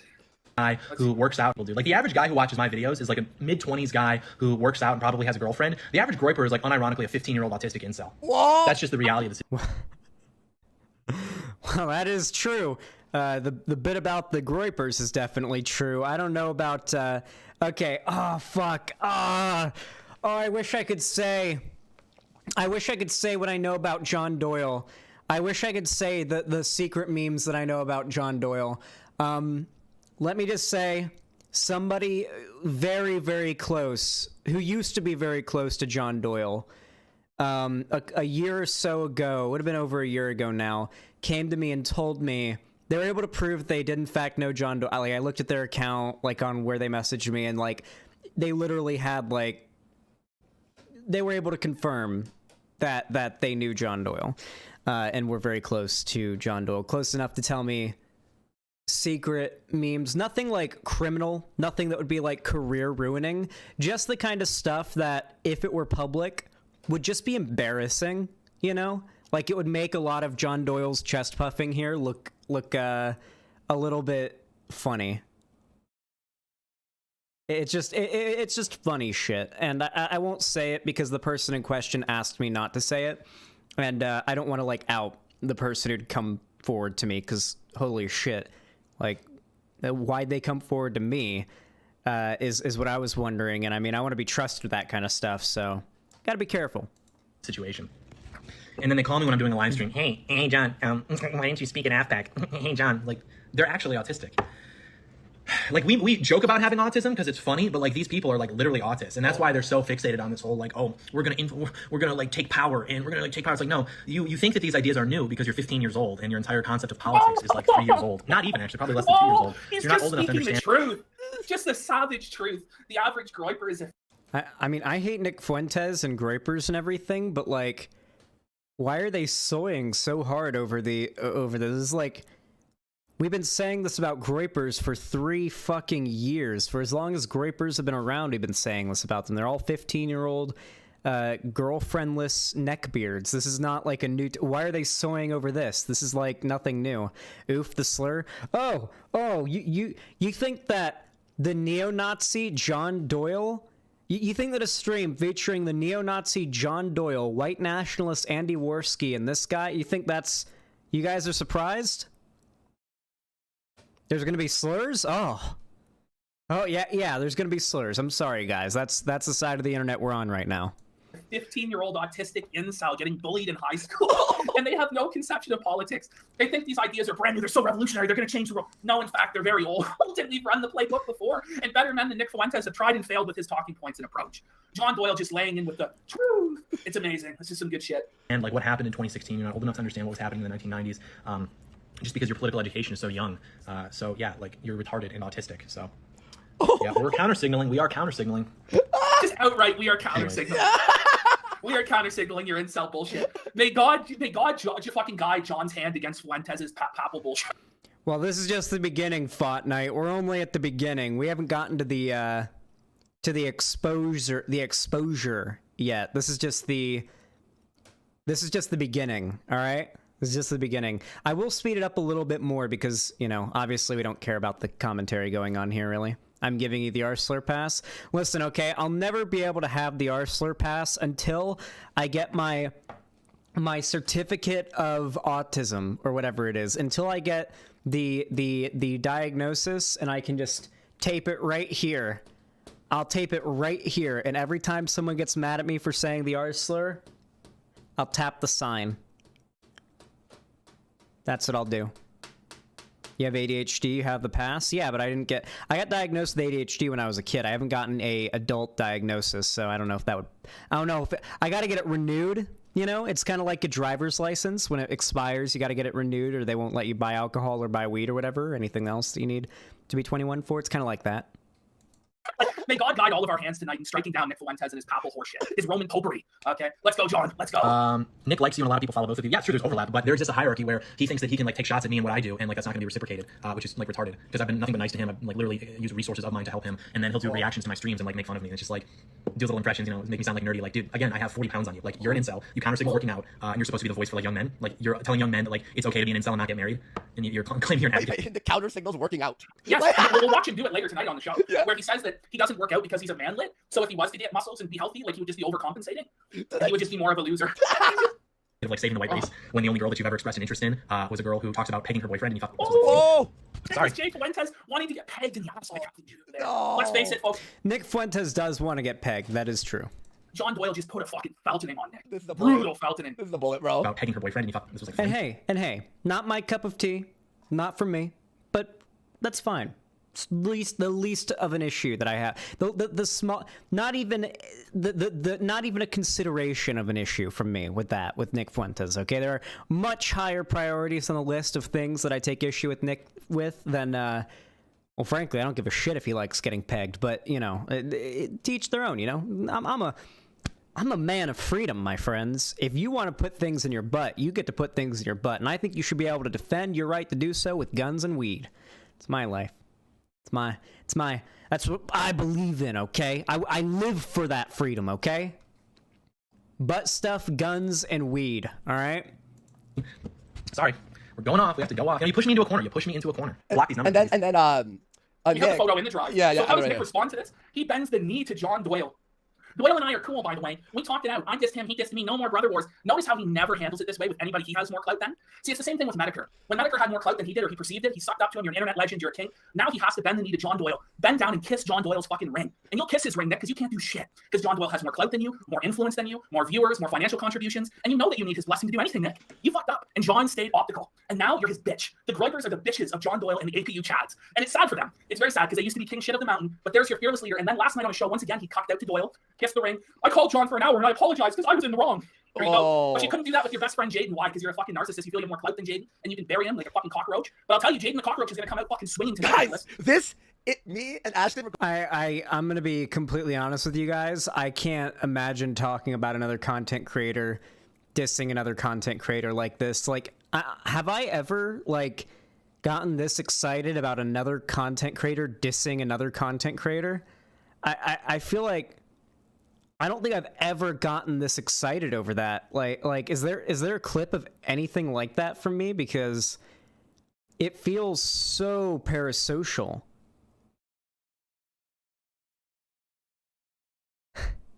Going, whoa! Last night while hearing We're not all these here. stories and preparing. We're not here to commentate on Worski and the gentleman on the left. No, you are normal, Xanderhal. I don't want to be normal. This interview, it's Ashton. It's crazier than I thought it was. This is this, and then so by the way, Nick knows that Jaden has all these stories and ready to expose it all here tonight in a few minutes. So what does he do? Threatens legal matters. Yes, legal. and we have the clip. It's actually in the drive. Nick threatens Jaden with legal action. He's been messaging Jaden saying, "You signed an NDA. We looked at this NDA. It's not worth the paper it's written on. It's impossible to enforce. It's way too general, way too vague. I don't know who he had draft this up. Probably an intern who was 18. You know, the kid who drafted this fucking legal document was probably underage. So it's not even worth fucking toilet paper. But here he is on the show. He's like, I'm not going to talk about this because it's a legal matter. And by the way, if you have someone sign an NDA, but you start lying and talking shit about them, Going on Kino. Address that. That's a pending legal. Foolish. My old. Nick after C. Last night. That's obvious. Josh the remover sent $3. Nick after seeing Jaden going on Kino Casino. Brave, but foolish. My old Jedi friend. Well, I'm not going to address that. That's a pending legal matter. Oh, it's a pending legal matter. Oh, well, guess what? And then he refuses to discuss it. Well, it's happening now, brother. It's happening. It's happening, chat. This is going on. This is going to happen. We're going to bring him in a few minutes here, in about 10 minutes here. Here's how we're going to do everything, everyone. For super chats, 20 and above will be read periodically during segments. I'll read some over here, the 20 and above. The rest of the super chats will be read at the end of the show, at the very end. One more, Andy, and then we'll read. Oh, yeah, sure. This is what cost me so much. I got nails in my hand. The delusions of grandeur, like the narcissism, the blasphemy. Guys, you know, these stories that we're showing and the ones that you know are literally nothing compared to what you're about to hear. And we're going to bring Medicare in as well. Medicare, as you all know, he debated. I mean, I say that very like as loose as he thrashed him. He thrashed Fuentes. Medicare just felt it, the fucker. Do you know what? Let's give him one more hot take because we have 10 minutes to the top of the hour. Yeah, this is Nick on Telegram. Okay. I'm gonna be honest. All I've seen of Medicare was his video on Wings of Redemption. He went on PKA, and I watched that. And then he was in my chat once. I think he donated like $5. Like, I think he was in my chat like a long time ago. I think I was covering like Tim Pool or some shit like that. And I remember he joined and he had like the check mark. He was legit, and I was like, oh shit, hey, what's up, buddy? I don't really know. I doubt that we agree on most things politically, but I know that you're like one of those pretty well-known YouTube figures, so enjoy your time here. And I don't think he really said much. I think I yelled and he got upset that I was loud or some shit like that. But yeah, that's the most I know about Medicare. But apparently he does not like Nick Fuentes. So there's that. Nick on Madison Cawthorn being based. So for those of you who are unaware, Madison Cawthorn is a GOP congressman who recently got caught face fucking another man. And Nick's take is that this is based in the best thing that he's ever done. This is Nick's new hot take. To try and prove to all of us he's not gay, he goes, Madison Cawthorn is sus. And that's based. And if you disagree, that's cringe. What? Madison Cawthorn getting exposed by DC pedophiles for being sussy with his bros is the most base thing about him, to be honest. So he's already softening the blow with the Groypers for when Jaden exposes his sussy behavior. He's like, no, guys, being sussy and gay is actually based. Guys, Madison Cawthorn having gay sex, guys, that's how we win the Remember, it used to be, how does anal sex help us win the culture war? How does it help us win the culture war? How does making your associates wear cat ears help us win the culture war? How does forcing Jaden to park on the side of the road help us win the culture war? There's some stuff Jaden's getting some crazy stories. How does watching certain television shows? Oh no, internalized homophobia.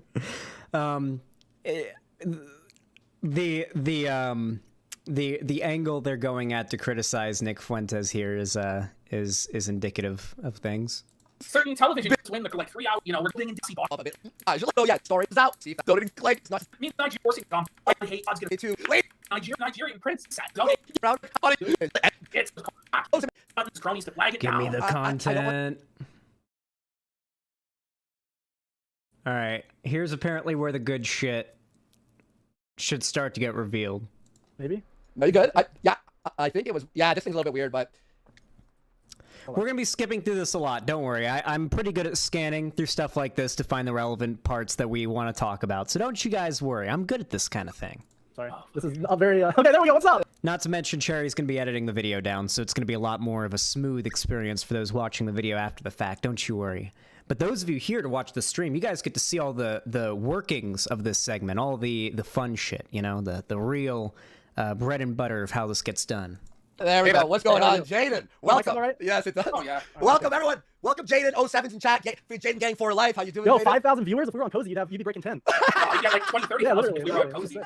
They wouldn't ever let us surpass the Cowboy Fury, though, Jaden. Let's Yeah, get real, definitely. dude. They put the hard cap, the glass ceiling on. Oh, fuck, brother. You feeling good tonight? I'm feeling good. I'm feeling good. Feeling great. ready You know, to I get sued, Jaden? yeah, I was just about to say that. You know, I'm taking the real risk to be on here. I'm going to lose 100K according to Nick. So. Whoa, he's not happy. Yeah, he's not at all. But yo, he's been taking shots at you non-stop. Right? He keeps missing the fact that he's been doing what 6-7 streams about you. After Yeah, we all so split two up. Telegram posts of me resigning, totally, you know, cordial, I would say, not aggressive at all. And here we are, a week later, 7 streams. I just realized the background that Peepee here is using is actually a like a poster. It's actually on the wall. It's not a green screen or artificial green screen. It's actually a real like poster. It's pretty interesting. He's been on 7 streams about me, so there you have it. Oh, shit. You look so free, Jaden. It looks like, you know. Yeah, you know, here I am. I just moved into this new apartment, so I don't have really the best setup in the world, but we're getting there. You know, it's good. I'm feeling good. I really am. Is all the furniture at your new place normal people size? Yes, You know, yeah, it's not like Hobbit furniture. You can sit down comfortably like a human. I am normal size, believe it or not. You know, I may have surrounded myself, but that was just like a confidence boost thing. You know, surround myself with It's like we're mogging these manlets, the lollipop tall. Yeah, I think So so. all the- I think so. what would you- Are we saying like Royper, like Royper generals or like Yes, average? Royper generals, the leadership, the cream of the crop. Yeah, probably like 5'7". Okay. Yo, how tall is Beardson for real? I don't know. Probably like I don't know. I don't see the He's thing 4'9". about it is- He's 4'9", right? He's He wants to be nice. He wants to be nice. You gotta ask him more. Yeah, subtly. I probably. I- The beard's I What don't- Nick is looking like right now, bros. Are there tears I just sent it to- Oh, it looks like there's almost tears in his eyes, Jim. Like it's His amazing. salsa's pouring out right now, and the fucking He's like, bucket's he's full. like pulling on his cheek and his eyes are dead, bro. It's like 1,000 Catboy cock stare. Why? He's about to make 100 grand off. Are it. you able to present this to everybody? Yeah, let me present it 1 second. Oh, let me open it over here. I haven't really used this system too much, but Like I said, his porn collection. This is gonna be great, guys. That's great, guys. Yeah. there it is, folks. Like, look at us. He's pitching himself. What the fuck is that? Hello, darkness, my old friend. I've come to talk with you again. Like, that's bad. Like, That's look at his left despair. eye. That's Like, that is despair, despair. Jaden, what have you done? This was your best friend for life, brother. I mean, he says that, but Xander, they have a military industrial complex or some shit. Listen, we make a lot of jokes about how the left likes to eat its own and likes to, you know, go after itself and tears itself apart. We make a lot of jokes about that. We meme about it very often. And the reason why we do that is because we're on the left. We get to see it all the time. We're the ones who are constantly getting to see the lefty infighting when it happens. We're on Twitter in these spaces. We watch content creators that cover it. You're in the know on that kind of stuff. It happens on the right. And it happens in these Groyper Nazi communities constantly, almost as much, if not as much or more, as it does in lefty communities. They're just a lot better at, like, kind of covering it up and not making it a big deal. But here, this is getting a lot of attention, and it is going to make them both look pretty dumb, I think, to anybody who isn't already bought into all the weird, like, right-wing nonsense. Here, I'm gonna jump to the part where they talk about the scanning for the all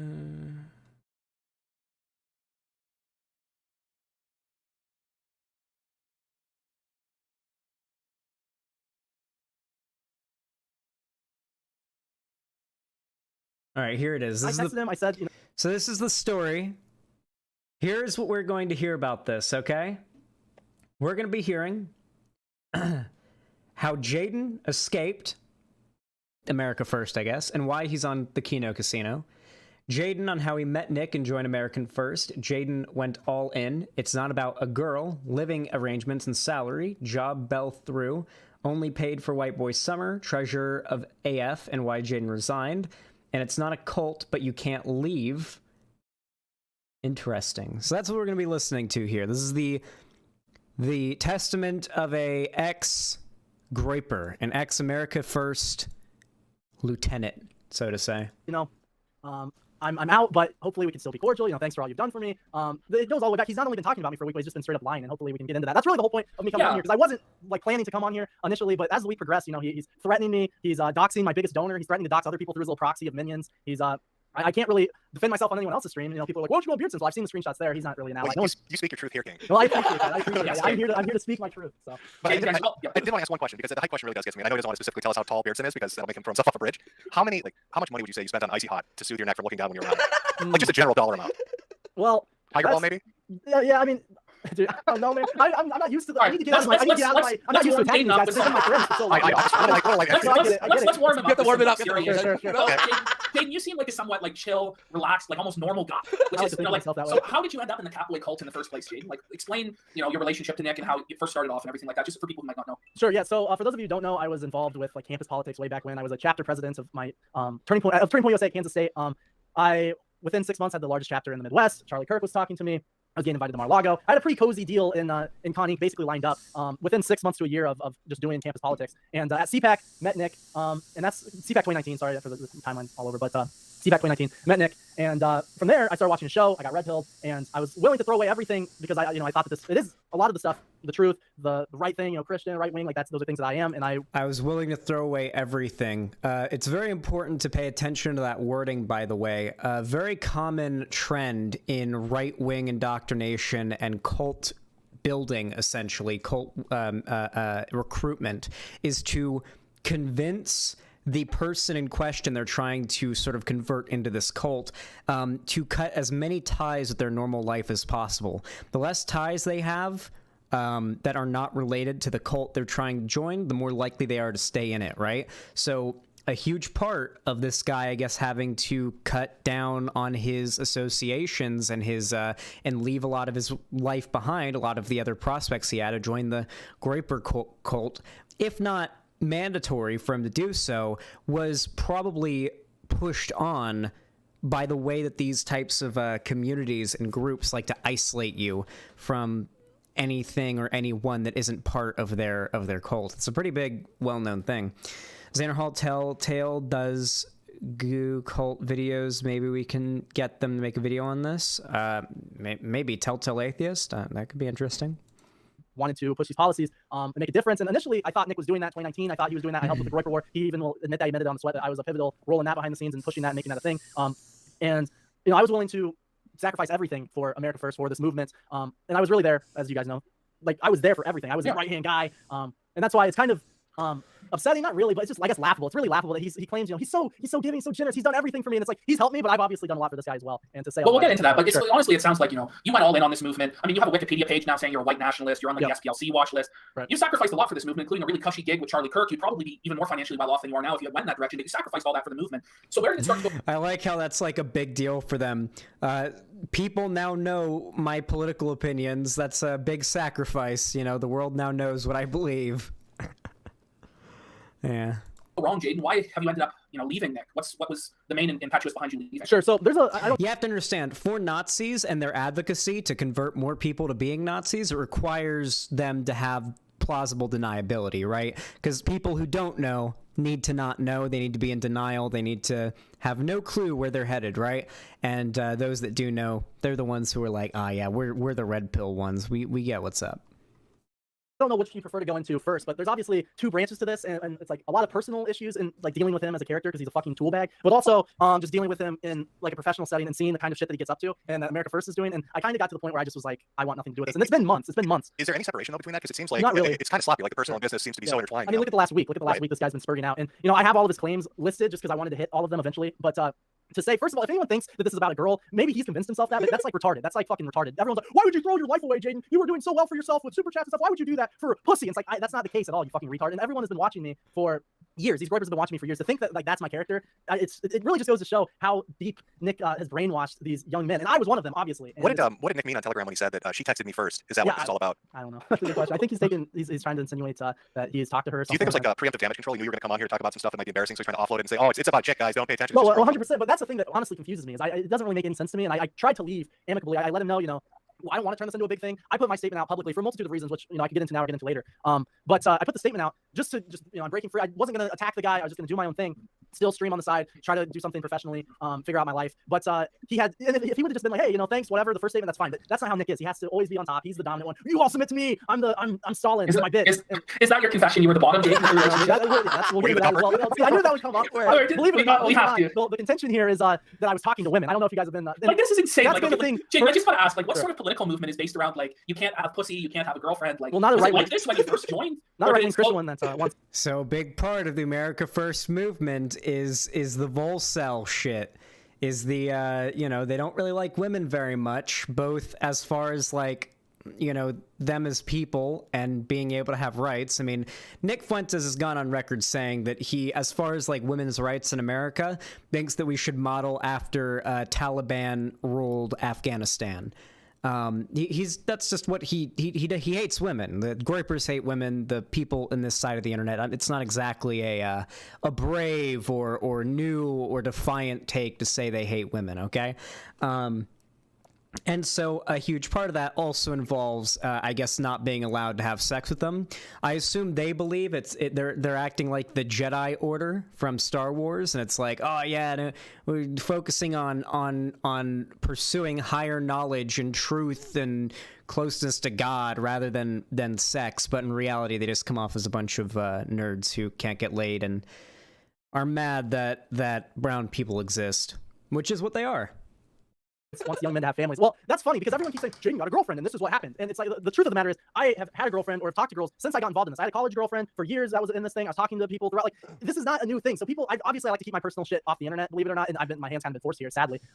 But this isn't a new phenomenon of me talking to women. It's always been a weird issue with Nick for some reason. And we've gone back and forth on the incel thing. The only one that believes in that? Because I know Beardson was married, I know Dalton, he's in a relationship. Big seems to date a lot of women. You said you had a college girlfriend. It seems like all the Groyper generals are getting their dicks wet, and Nick's the only one they're talking about monkey love. So it seems kind of like a weird disconnect. Well, it is odd. I don't know if it's. I think it's honestly because I was as close as I was, in proximity to him, that it was such a big deal. Because you guys already know that he was living in his building, whatever. I was living in the basement apartment, which I can explain. You were on the bottom. No, the whole thing is fucked up because he put out the whole apartment thing yesterday. Now we're off on a tangent, but I feel like I should explain that. We have a lot of time. We went all night. So Jake, do you want to explain how you came to live with Nick? Yeah, that's a good way. I think that's a good way to start. So basically, I just put out the George Floyd tweet, whatever, stupid. And I was getting a lot of pressure from school. COVID was going on, so I'm not at school. And I was getting kicked out of school. And Nick's like, you aren't really doing anything. You're streaming.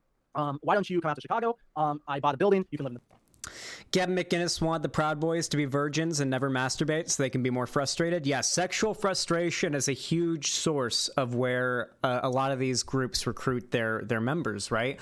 You need to have a large demographic of sexually frustrated young men to pull from, and you got to keep them sexually frustrated, right? Because a lot of these groups, say what you want about them, but they will try to adopt the aesthetics of self-improvement in order to make their movements seem more appealing, right?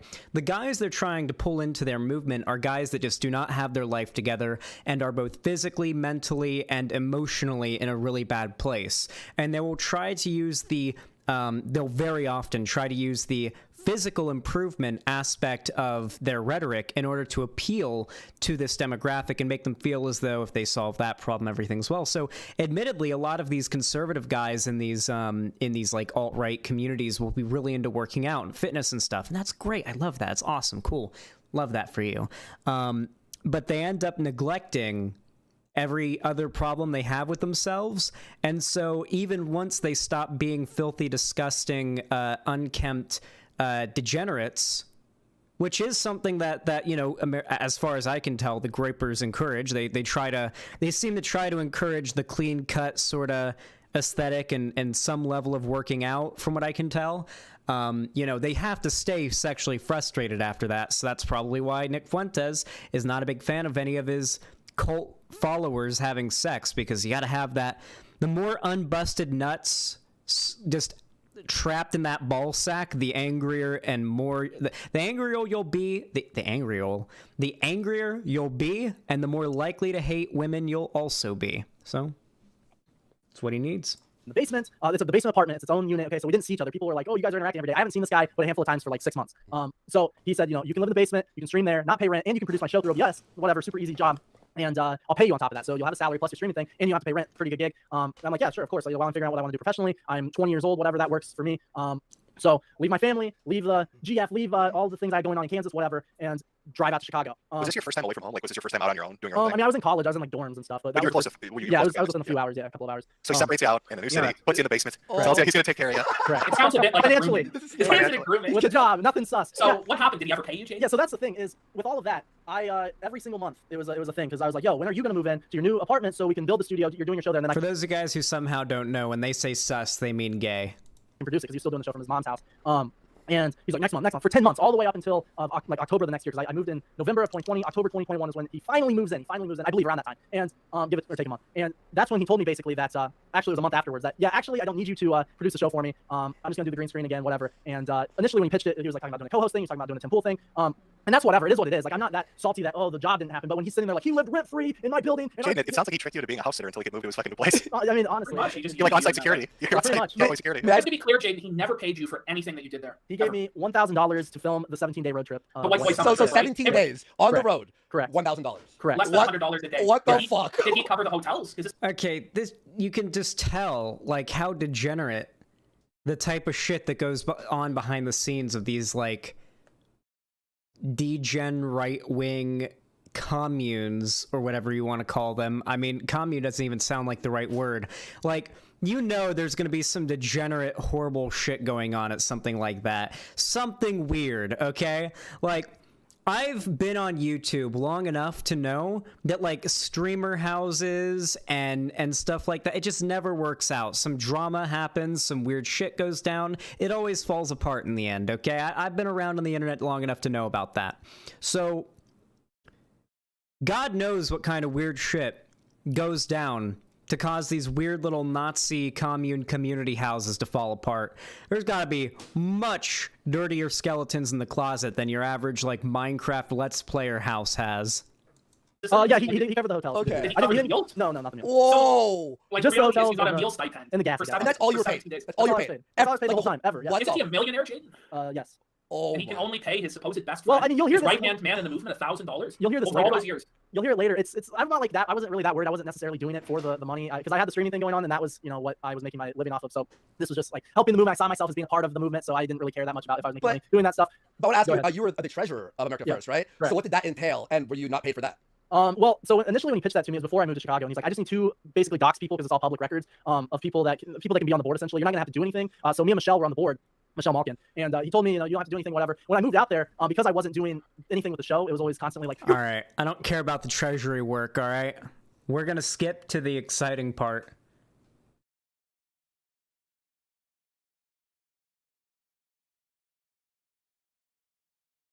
Let's see.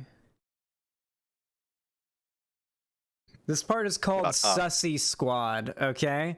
Apparently this is the Sussy Squad story. Let's hear about the Sussy Squad. Are these people that are working for the organization, are they friends of Nick? And do they have access to the information? Like when you guys sign employment contracts or work for hire NDAs, is he like, hey, take a look at this and go fuck with them a little bit? Yep, that's exactly right. What the fuck? Does anybody have the artwork of the Sussy Squad on hand? I can pull that up, actually. Can you pull that up of the artwork that Nick had commissioned of his Sussy Squad? Oh, and can I ask, is there a gentleman by the name of Big Tech in the Sussy Squad? No. He's a dangerous motherfucker, so I just wanted to check. He's trying out for the Sussy Squad, but he hasn't made it yet, Jim. Maybe a few more bro jobs and he's not gonna be there, but... It's just ironic because Mission Nick, art. his whole thing since the beginning has been don't join groups. This is a Fed honeypot, and that's been his whole MO. And then he's at the same time threatening all these underage people, young men that are willing to put their lives on the line, their identity on the line for him. But if they do anything he doesn't like, What is this artwork I'm looking at? This is the profile picture of Black Swan. He uses the Katamari Damacy character, and then the other profile picture is from Nick's new right-hand man, Hiding. I'm not going to say their names. I don't want to engage in politics. Those are their online handles. And Hiding uses that like the Bayer character, from 4chan, as his profile pictures. I like how, okay, one thing that I do love is that the accusation of somebody the accusation of someone being gay is enough to tear apart entire communities on the right. That is always going to be something that makes me so happy, because there are always going to be homophobes that project, there are always going to be people who are gay that project, homophobia onto the world. They try to overcompensate for whatever moral failings they think that they are embodying due to being gay, and they're going to act in ways like we see the types from Nick Fuentes act. Like we Madison Cawthorn in the video that came out of him. Like these virulent homophobes oftentimes have something that they're hiding. It's projection, right? And so it is it is always funny to me that there will always be the likelihood of one of these large conservative figures being outed as being gay, and that causing an entire schism in the online right. Or even just the suspicion that a large right-wing figure is gay can cause a massive schism in this community. That alone can cause the downfall of careers. That is how pathetic the online right is. It's very funny to me. Historically, so it's an image of them making out in front of the gay flag, and I don't know if it's reversed on the stream, if that's just on my camera here, but it says, I hope whatever leaker doesn't spread this around. That would be so embarrassing if this was public, and you can see that from Black Swan. He sent that to a number of different people. Isn't there an artwork of the members of the Sussy Squad on their knees before Nick? I'm sorry to interrupt. I think the link may have been shared. Well, that's Nick can get in unless you allow it. Yeah, but it's going ping pong. So just to let people know, I apologize. If it gets out of hand, I'll make a new hangout. Okay? And then I'm not hearing it. Do you guys hear anything? The chat here. The chat here. Yeah. I'll make a new meet, and if it's out of hand, I'll just send you all a new a link. All right? All right. Anyway, go ahead. Sorry for interrupting. Oh, yeah, one last question. With the Sussy Squad, how long has Nick been using them? Has that been something the whole time, or is it new? Recent. Yeah, because... so go ahead. No, Oh, you okay. All right. So basically, I said this on my stream initially when this stuff was kind of breaking out, but it wasn't like all public. But I said at one point you actually had to do something to be like a face fag in this movement. Like you had to be a streamer in the movement. You know, Patrick was the AIM guy. Jake Lloyd was the Infowars guy that got Nick involved. I interned for Elijah Schaefer and got Nick on his show. And I was a Turning Point guy. But now it's basically like if you suck off Nick hard enough and you're a Groiper, you're a Minecraft YouTuber in a duck suit or VTuber in a duck costume or a Fortnite player that doesn't show like none of that matters. He's gonna just AstroTurf prop you up as one of his new streamer guys in the movement. And I think it kind of goes to show just how. That is true. That is true. Nick Fuentes' whole like cozy TV thing is.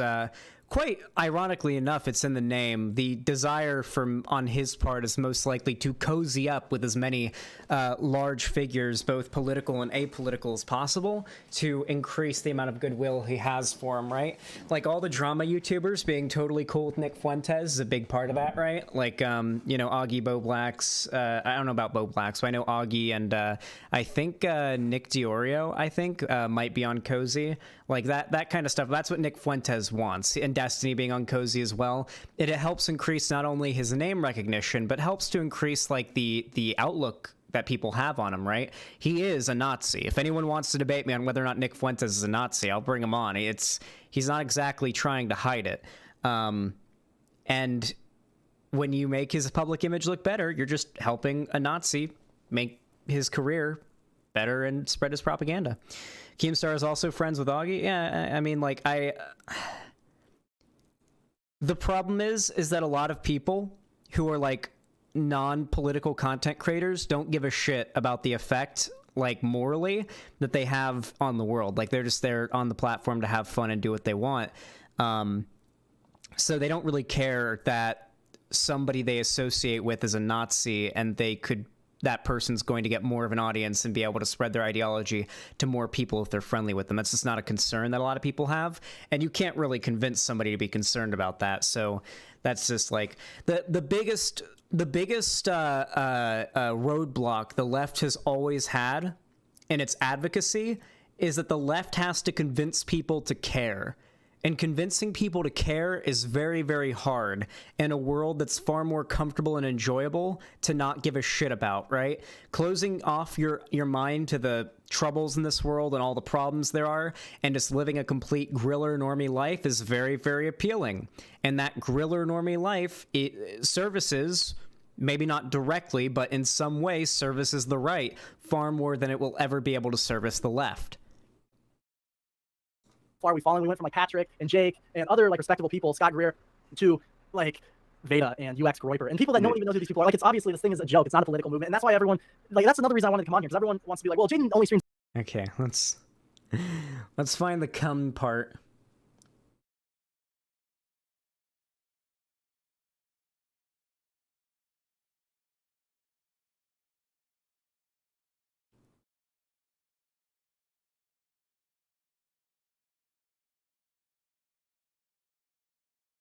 God, there's so much shit here. Oh my lord.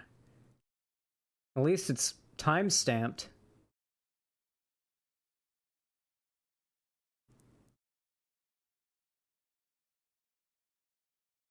Here it is. Because you left. Here it is. I think this is the last part we're gonna watch. This bit right here, the black light check. This was what everybody on Twitter was talking about. The reason why we're here today. The black light check. Let's hear about it.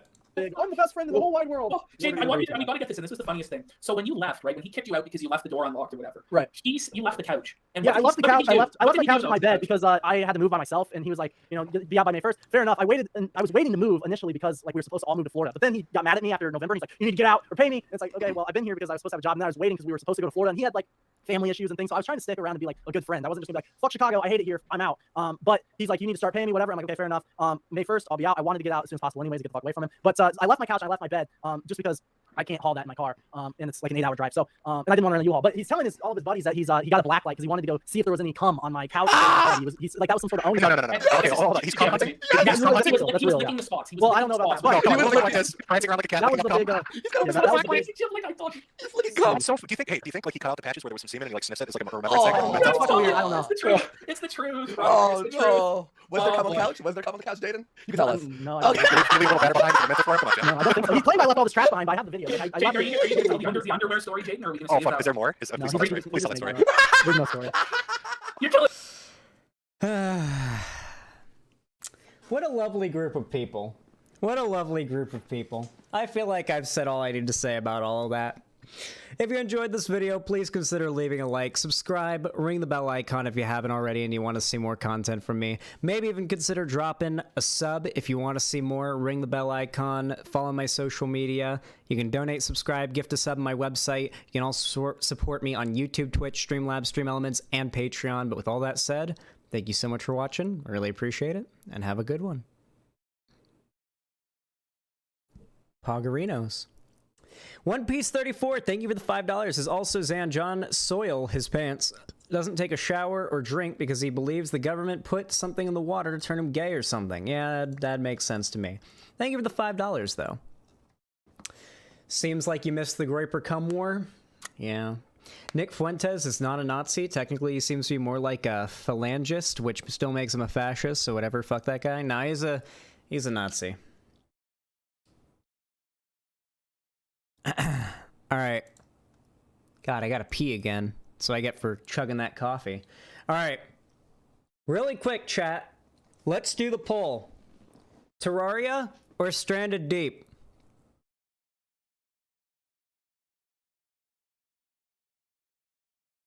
I think that that Geeky Lesbian's making the poll. If they're here.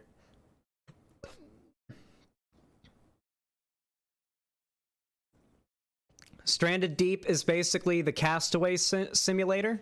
It's a game where you crash land in the like Pacific Ocean and tropical islands and have to go from island to island to island and craft and survive and all that kind of shit. And there's bosses and a story. And then Terraria is a 2D pixel game where you craft and build and get gear and loot and fight bosses and it's very hard. I'm playing the maximum difficulty. All right, let's see what wins, Terraria or Stranded Deep. So 1 for Terraria, 2 for Stranded Deep. You gotta vote in the website chat, though. YouTube chat doesn't matter. Looks like Stranded Deep... Oh, Stranded Deep's pulling ahead. Oh!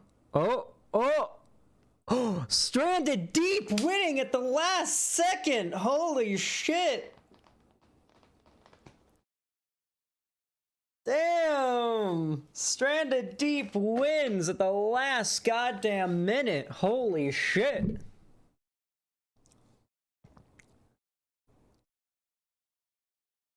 Stolen election! Stolen election! More like stolen erection. I'll be right back. I gotta pee really bad. Then we start the game.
Hello, everybody. Mars Quack, aka Marsquake. Thank you for the tier 1 sub. I appreciate that. It says laws that target healthcare providers are coming, and that is going to force me to move. If we resist, they will come after us, and I need my license to work. Jesus Christ. I'm really sorry to hear that, Marsquake. We do be in a political dark age, as they say. Thank you for the $5. Puts us at 200, by the way. Let me update the dono goal really fast. Thank you for the 5. We'll go ahead and run an ad on Twitch, I suppose. Can't for another 2 minutes.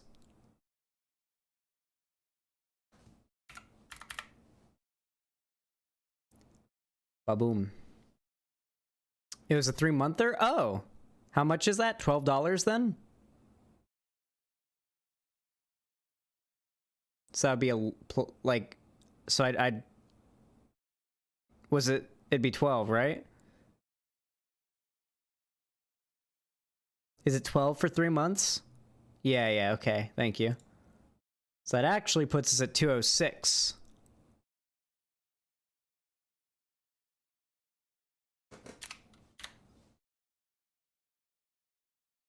Boom.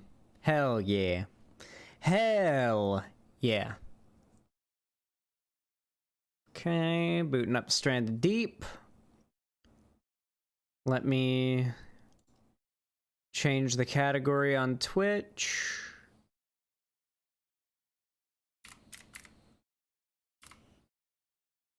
Stranded Deep.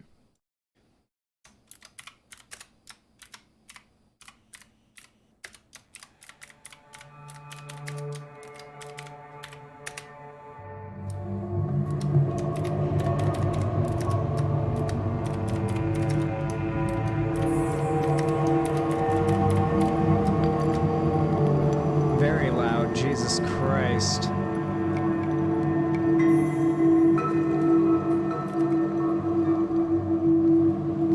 One moment, chat.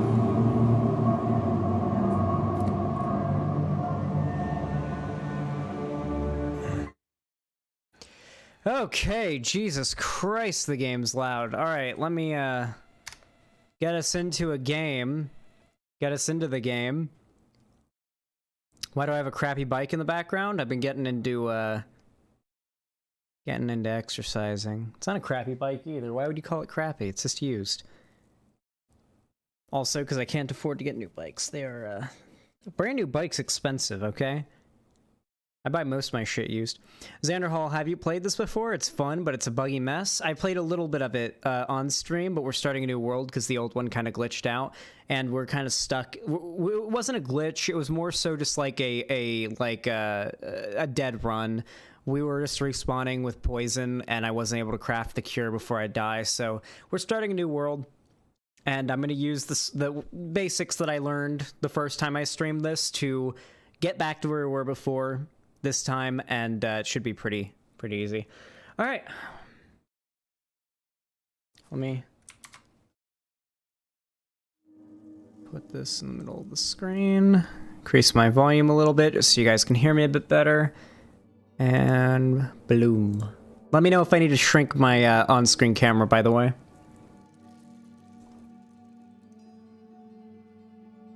World existing, single player, normal, male, permadeath off. Start. Let's go! Nothing can stop us now.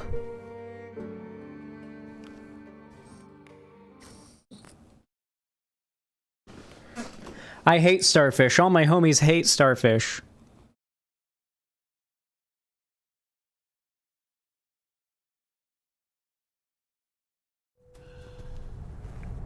Alright. We're on the plane. I sure do love flying. Planes never crash. Not planes like this. What? A little turbulence. Oh! I was told this statistically never happens!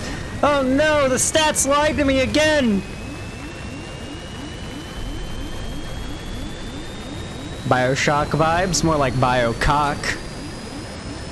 Got him! It's a Malaysian Airlines flight.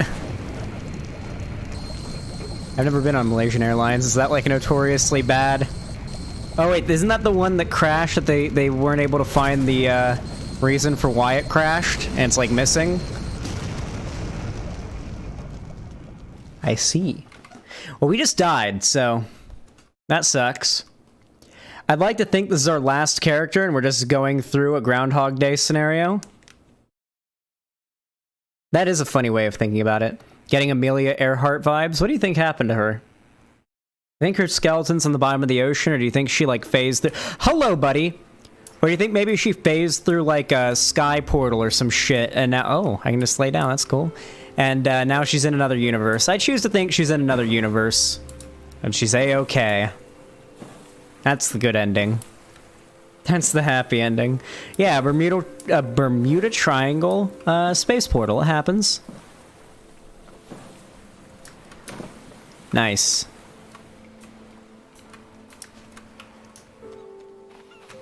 Rock. Alright, first thing we gotta do. I remember from last time. We gotta collect rock and stick. We need lots of rock and stick. Ooh, we can drag the raft on shore. I forgot. The right mouse button is really cool. Lets you drag shit in this game. And like the dragging and moving mechanics are pretty cool. So yeah, that shouldn't roll off now. And also grab some of this and move it to where we're going to be setting up our camp, which will honestly probably be right here because there's no trees blocking our building, and we're right on the water. I feel like this little grassy patch right here is where we'll build camp. And do we even have islands in the distance? There's one island over there, one over there. Jack shit off that way and that way, though. Okay. Alright, very quickly, we need to start by quick crafting a stone tool. I didn't even know quick crafting was a thing in this game, but apparently it is. And I should be able to cut up this yucca. Some yucca! Thoughts on the Warden in Minecraft? It looks pretty cool. It's just, I really worry it's gonna be a pointless fight, you know? Like, think about it like this, okay? What are the chances the Warden is actually going to be a thing that you're like, oh shit, I need to go fight the Warden for this item I need? Or is it most likely going to be a thing you go out looking for once just to check it out, and then realistically when you play Minecraft, never go searching for again, because if you do, you're probably going to end up dying. And it's not going to have a reward all that worth it at the end of it. Like, we don't know what it drops yet, but I'd be really surprised if what it drops is worth the effort of searching for the, you know, the ancient city and all that. Like, I'd be really surprised. Fuck you, crab. I'm eating that crabussy, okay? That crabussy belongs to me now. Our inventory is full. So the Ender Dragon? Well, the Ender Dragon's how you beat the game, but like, maybe what would have to happen is maybe they need to make, okay. Maybe they should do it like Terraria. If you want to fight a boss, make it so you have to fight another boss first. Maybe the Warden, maybe they update how you go to the Nether. Maybe now you have to find a Forsaken City or whatever it's called and kill a Warden to get a key to activate the portal to go to the Nether. Wouldn't that make more sense? Because now you have to kill the Warden, you have to go hunt it down in your Minecraft world. It actually gives you a goal to go searching for it, because you need to be able to ignite a portal to go to the Nether to be able to beat the game. Wouldn't that be better gameplay loop? Because in Terraria, you have to do what, like, like, you have to do that just to go to the, you have to fight the bosses to continue in the game, you know? Wait, these make the lashings. I'm gonna craft them now. Coconut. Coconut Island. Where's my blade? Didn't I have a blade on me earlier? I know I had one. Guess now I don't. All right, so you can whack these coconuts, these husked coconuts, with a blade, and this will make them into drinkable coconuts. You can then drink 2 coconuts in a row without getting sick for water. But any more, and I think it makes you sick. And then I believe you can further cut these coconuts up, and obviously you then get coconut, like just the coconut chunks you can eat. And of course, eating coconut chunks is good food. Okay, let me just... Let's see, where did we put the other piece of scrap? There we go. Alright, just gathering our items up. Okay. And make a bunch of lashings. Okay. And then I believe we want to make a knife first. Which we just did. Cool. Just some rope, some stone knife lashings, whatever. The next one we need is a crude axe. So I'll have to make a couple more stone tools. Boom. Crude axe. Next we probably want to make would be... Oh, we can make a refined axe, but we need leather. We can make a crude hoe as well. We don't need that. A crude bow is next. And we'd need a tanning rack. Alright. We've got a knife now, at least. So we can actually do stuff a little bit more... better. A crude hoe? That sounds misogynistic. Honestly, normalize calling men hoes as well, okay? Can we do that? And non-binary people, alright? If you're gonna call someone a hoe, do it not because of their sex or gender. Do it because they're being a hoe. I don't know. I don't know, chat.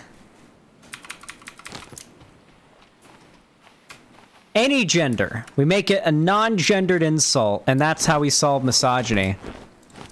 Tell me I'm wrong. Actually, don't tell me I'm wrong. I'll get mad. Tell me I'm wrong and I'll fucking kill you. In a video game. Stockpile the coconuts. You know how it is. You gotta do that. Gotta make sure that no one else who wakes up on the island can get them. You know, gotta ensure... Gotta seize the means of blowjobs.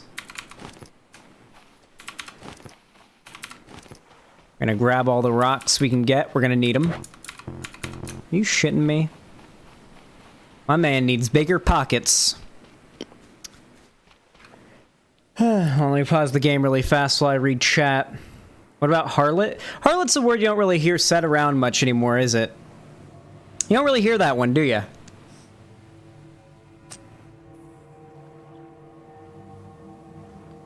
What if you crash landed on an island and Jeff Bezos said, give me a blowjob? Hey, Xanderhal, someone in chat named V2.x said that Hytale will never release. I mean, plenty of very stupid people that know nothing about the game industry believe this. It's nothing new. Gamers are some of the most notoriously entitled people out there. It's a huge part of why gamers tend to, at least nowadays, it would seem, lean more to the right.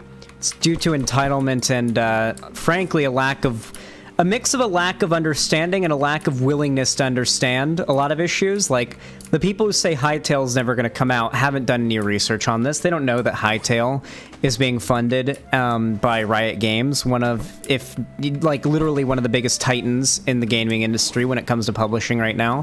They don't know that this company wouldn't have put as much money into the game as they did if they didn't think they were going to make a return. They don't... It's the same logic conservatives use. Trust me, I know what's up. We are getting some serious sunburns now. So for those of you guys that don't know, sunburns and sun damage are actually like a significant risk in this game. So we do need to start getting a shelter set up soon. Otherwise, we are going to die from the elements. Like, that is a legit and real concern we need to be worrying about. Yeah, I need to cool down already. So I'm going to go ahead and get into the shade really fast. I believe the shade helps us. It does, yeah, okay. So our SPF is like nothing. We are burning right now. So we need to be in the shade. Maybe some water, actually. I think jumping in the water helps. Not in real life, but it should help in the game.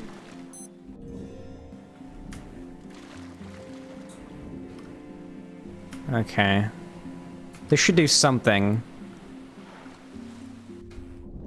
Hey, Sharky Shark. You stay right on over there and don't come anywhere near me, and we will be a-okay. That helped the SPF a little bit. I guess we can get out of the water now. So, in real... Wait, you have aloe? Oh, yeah, I bet the aloe lets you make something for SPF. I bet it does. Good thinking. I'm a Florida boy. I should know this. Let's see. It's literally just coconut. It's literally just a coconut flask, and aloe will make an aloe salve. Okay, so let's just get a couple of coconuts for a coconut flask.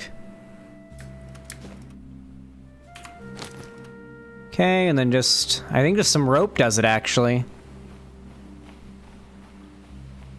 So yeah, the sun will fuck you up in this game. This game goes for some pretty decent realism. My 4-year-old daughter is watching with me while she plays my Elden Ring level 35 player. Are you okay with like the swearing in my stream? Listen, if you got like your kid watch, I'm like scared to swear as much now because I usually I'm a little bit of a potty mouth here on my stream. Okay, do we have enough to make that now? Yes, we do. Yes, give me the spiff.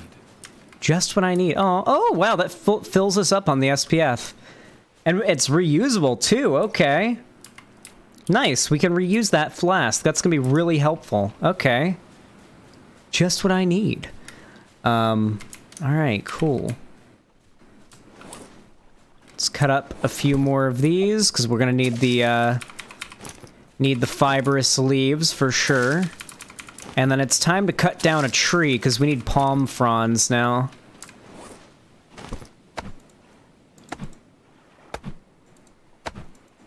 Why stay indoors? The sun is evil. It is a deadly beam shooting radiation on you 24/7. You cannot trust the sun.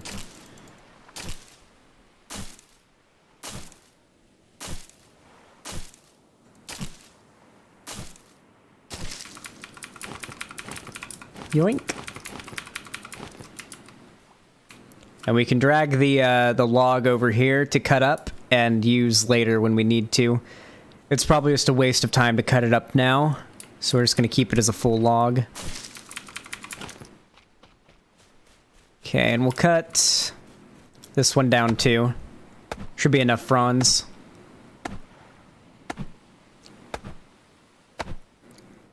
Oh, you can also hold space, and then you can climb the trees and grab the coconuts out of them, which is really cool.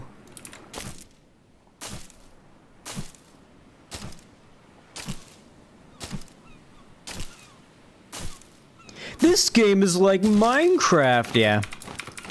Listen, okay? Comparing one game to another game is oftentimes very made fun of as far as, like, game industry judging goes. Like, that's where the blank is the Dark Souls of blank meme came from. It's just generally seen as, like, a poor way to review content. Are you serious?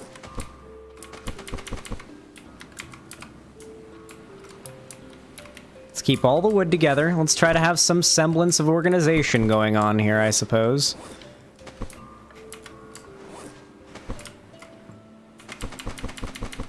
Oof, we can make some more lashings for sure.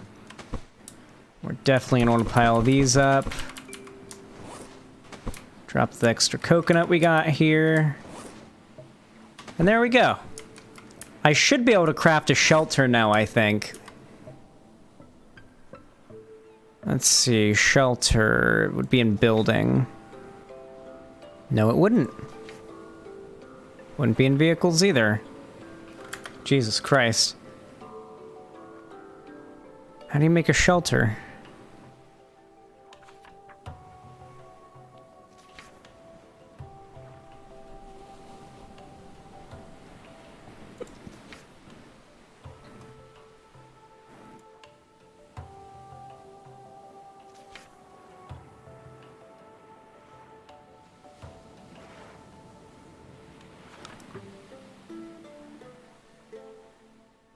God damn, this game has some extensive options later on.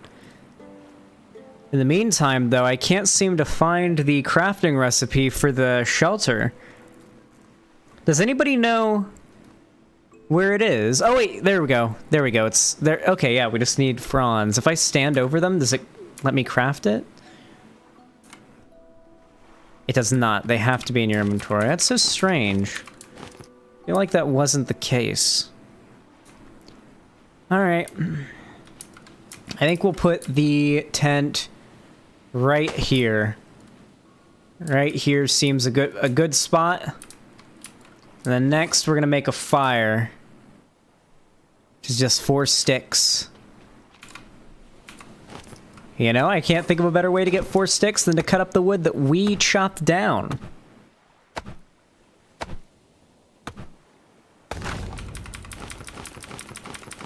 Dope. And we'll set the fire right here. And we want to make a fire pit as well, so I'll grab 3 rocks. Let me make the pit. And then a couple of sticks should be all I need to make the tinder, the fire starter. Yep, kindling, there we go. Hold E to light, and then it's just left and right mouse button to start the fire. Faster you do it, the faster the fire starts. And you add wood for fuel, but that kindling I think can be used an infinite number of times to start fires. But yeah, there we go. We have survived enough to make a shelter and a fire. We know what's up, all right? We're doing this now. We're making progress way faster than before. Think we'll be getting any pussy on this island? I doubt it. No, I don't think we will.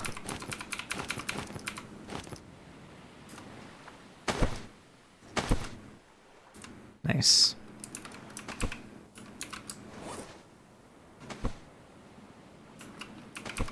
Drop a couple of those puppies. All right. What is next on the docket, I suppose? I guess we want to cut down a couple more trees and grab the logs so we can make ourselves a bow. And then we're definitely going to need arrows for that bow as well.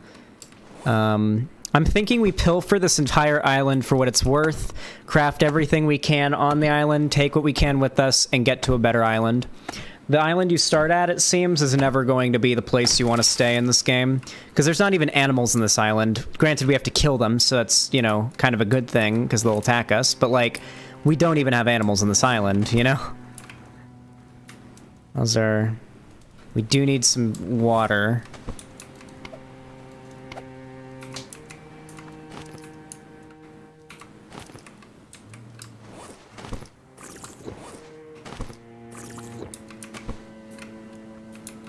Okay.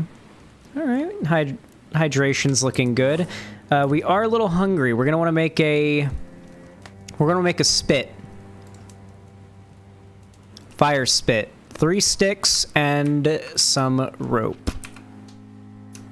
All right. Let's get to work on this then. Xanderhal. Wait, Xanderhal later on. We can continue that Elden Ring video. It's very funny. Trust me. I'll probably watch that video off stream if I'm being honest with you, because I just don't want to do too many like random, like, usually when I do react content to stuff that's not a response, it's usually something I disagree with or something that's vaguely political or whatever. I don't know, it just feels weird to do just full-on like reactions to random videos on the internet. It just feels like I'm part of an issue I've had with some Twitch streamers and like the way they'll do content reactions for a while. I don't know. I do like react content even with streamers, you know, like seeing a streamer react to a video even if it's not entirely transformative. I like that content sometimes, but I get worried about doing it myself because a lot of my ability to do what I do does rely on my reputation. And I don't want to develop a reputation as a guy that steals other content creators' content. I feel I have to be able to add more to the video than just, whoa, haha, isn't that funny, lol, ha. You guys know what I mean?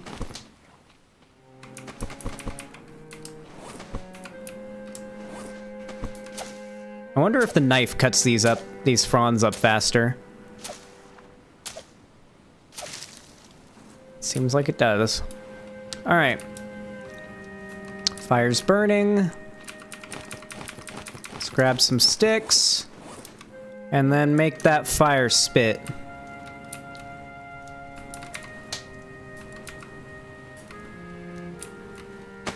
There we go. We got some crabs we can cook up. Stranded Deep gave me crabs. What? Why can't I cook them? Oh, I have to skin them first, I think. Stranded Deep gave me crabs. Let me get the wood. Drop that wood. Don't eat it.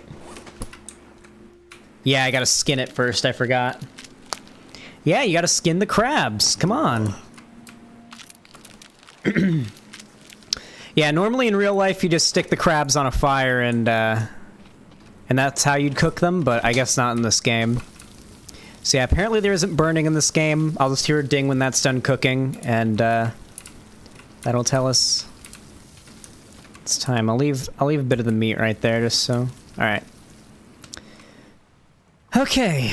Next thing we're gonna want to make will be the we're gonna want to make a bow. And a bow is as simple as a stick and a rope. It ain't much, but it's honest work. Hell yeah, we got ourselves a bow now. That's what I'm talking about. But we don't have arrows or anything to shoot besides those bats. We could shoot some of these bats and eat them, but that is still cooking somehow. Okay. Then arrows are as simple as stone blade, the stone tips, and the things there. The thing is, it's really hard to get a lot of stone, because you gotta like run around the island looking for it, more or less. It's like the only way we can get it now. And we can't mine stone like the proper way, like we will be able to later on, until we've got a pickaxe, which we need leather for, which we need to make arrows to get, but to kill animals to get it, but then we need stone for the air. It's a cycle. It's a cycle. All right. We're gonna want to look around the shore here of the island for anything useful, loot-wise. Don't come get me, sharks. I know I'm swimming at night, and that's how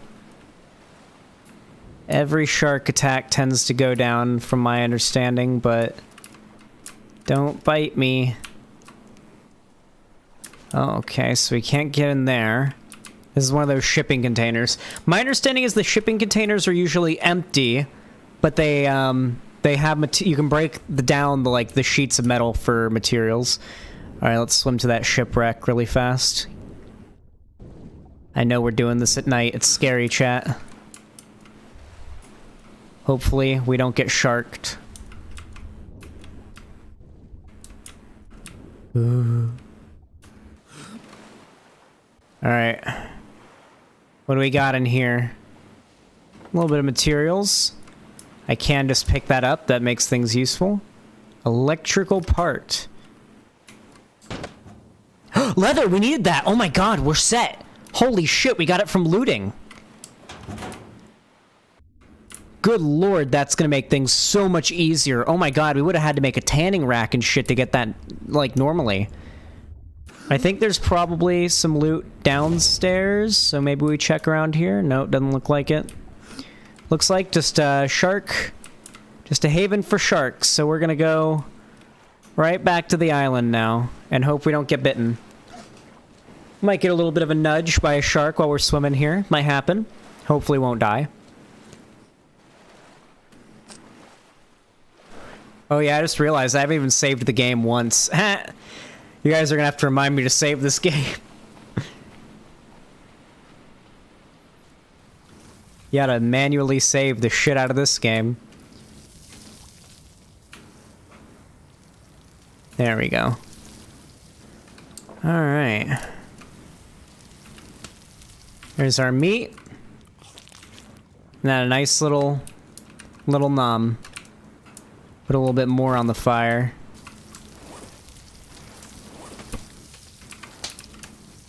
Alright, so we got ourselves a pair of binoculars and a torch. That's nice.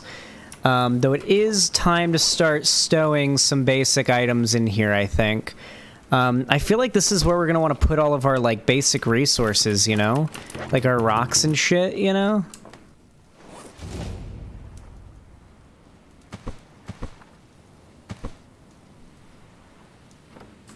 Even I think the leather cord can go in there. I think our big clunky materials like this can sit out on the beach. Our tools, obviously, we can just put by the tent. Like the flashlight and the binoculars and the vehicle part. I guess we'll put that by the thing here. This as well. There, you sit right here, buddy. And I guess we can leave the compass here for now. We don't need it. Okay. Take some of this, the rocks, pee-pee plant, some of that, and this will be...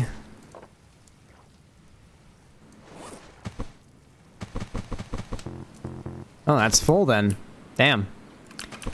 It fit what it fat. Alright, so we looted that. That was nice. What did we want to make? We wanted to make a pickaxe, right?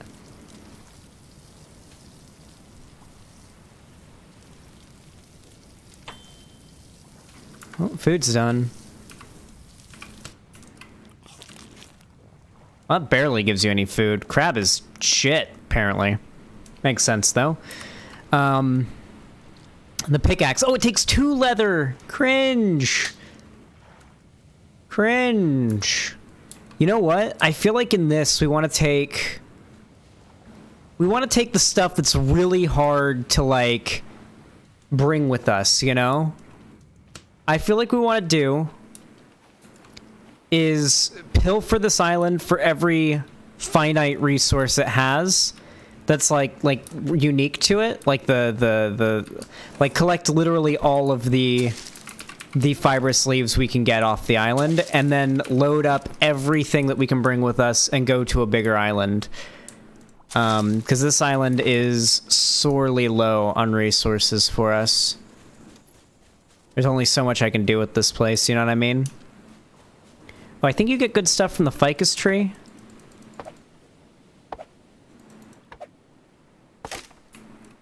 You get sticks. Okay. Never mind. Nothing too crazy from that.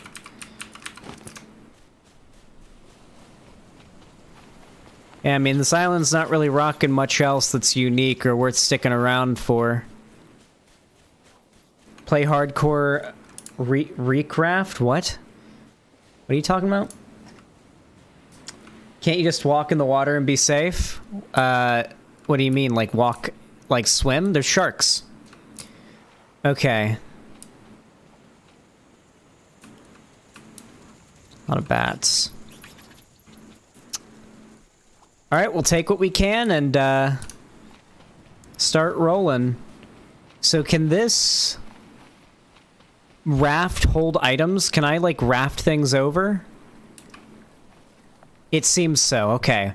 So it seems I can, in fact, load shit up into the... I did save the game. It's fine, chat. I did. I'm gonna grab the kindling. I'm gonna grab the... Oh, my God. Okay. I'm gonna grab the... basic materials, and we're gonna go to that island, or one of the bigger islands nearby. That one looks more promising, actually. We can check out either of them, but I want to go to a bigger island. Got a bandage, that's nice. Stow that. Oh, can't carry any more there. So I guess we'll...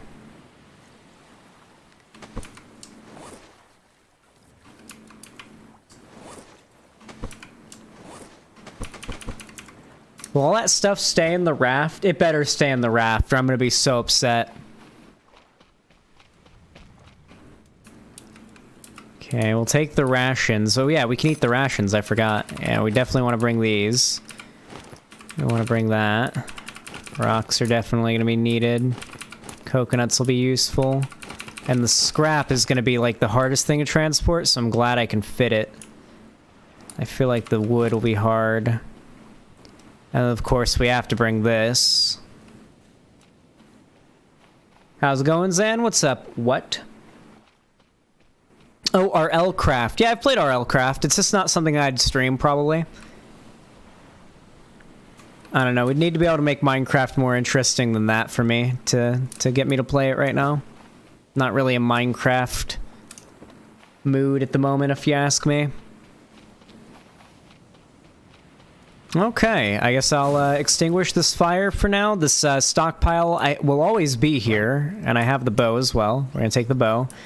But like, yeah, we do have to get off this island and start moving. Oh no!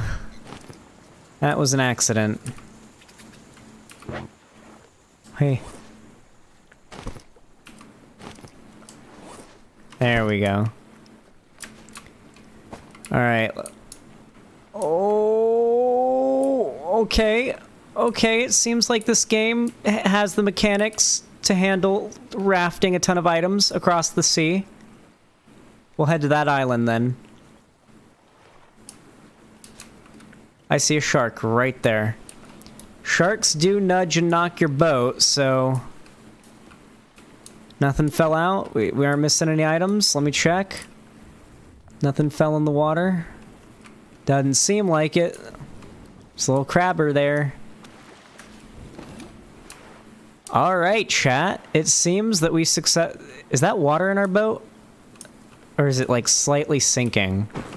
Because of the weight. I hope it's not a weight thing. Oh, God.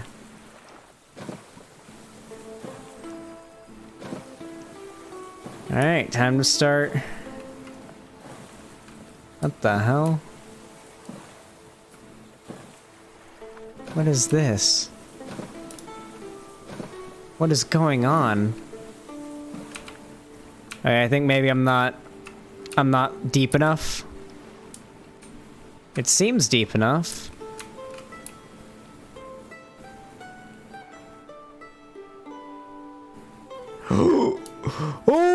Oh, item fell.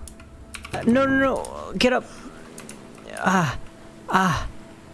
Oh no.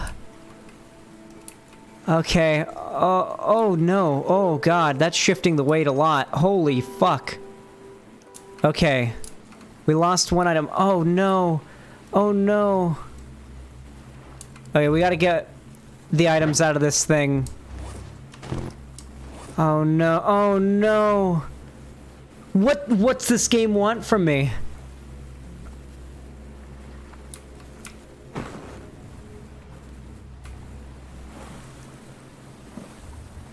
Oh no. If it's not possible to transport all these items in this game, then I'm never playing it again. This game can't be as obnoxious as I'm starting to realize it might be. Can you really not transport this small amount of items in this game? Yeah, looks like you can't. Looks like it really is. You need to make more than one go? Nope. Alright, well this game had a pretty interesting concept going for it, I'd say. Had a decent concept going for it, I'd say, and in some ways the execution was pretty good, but that is an absolute no-no for a game for me.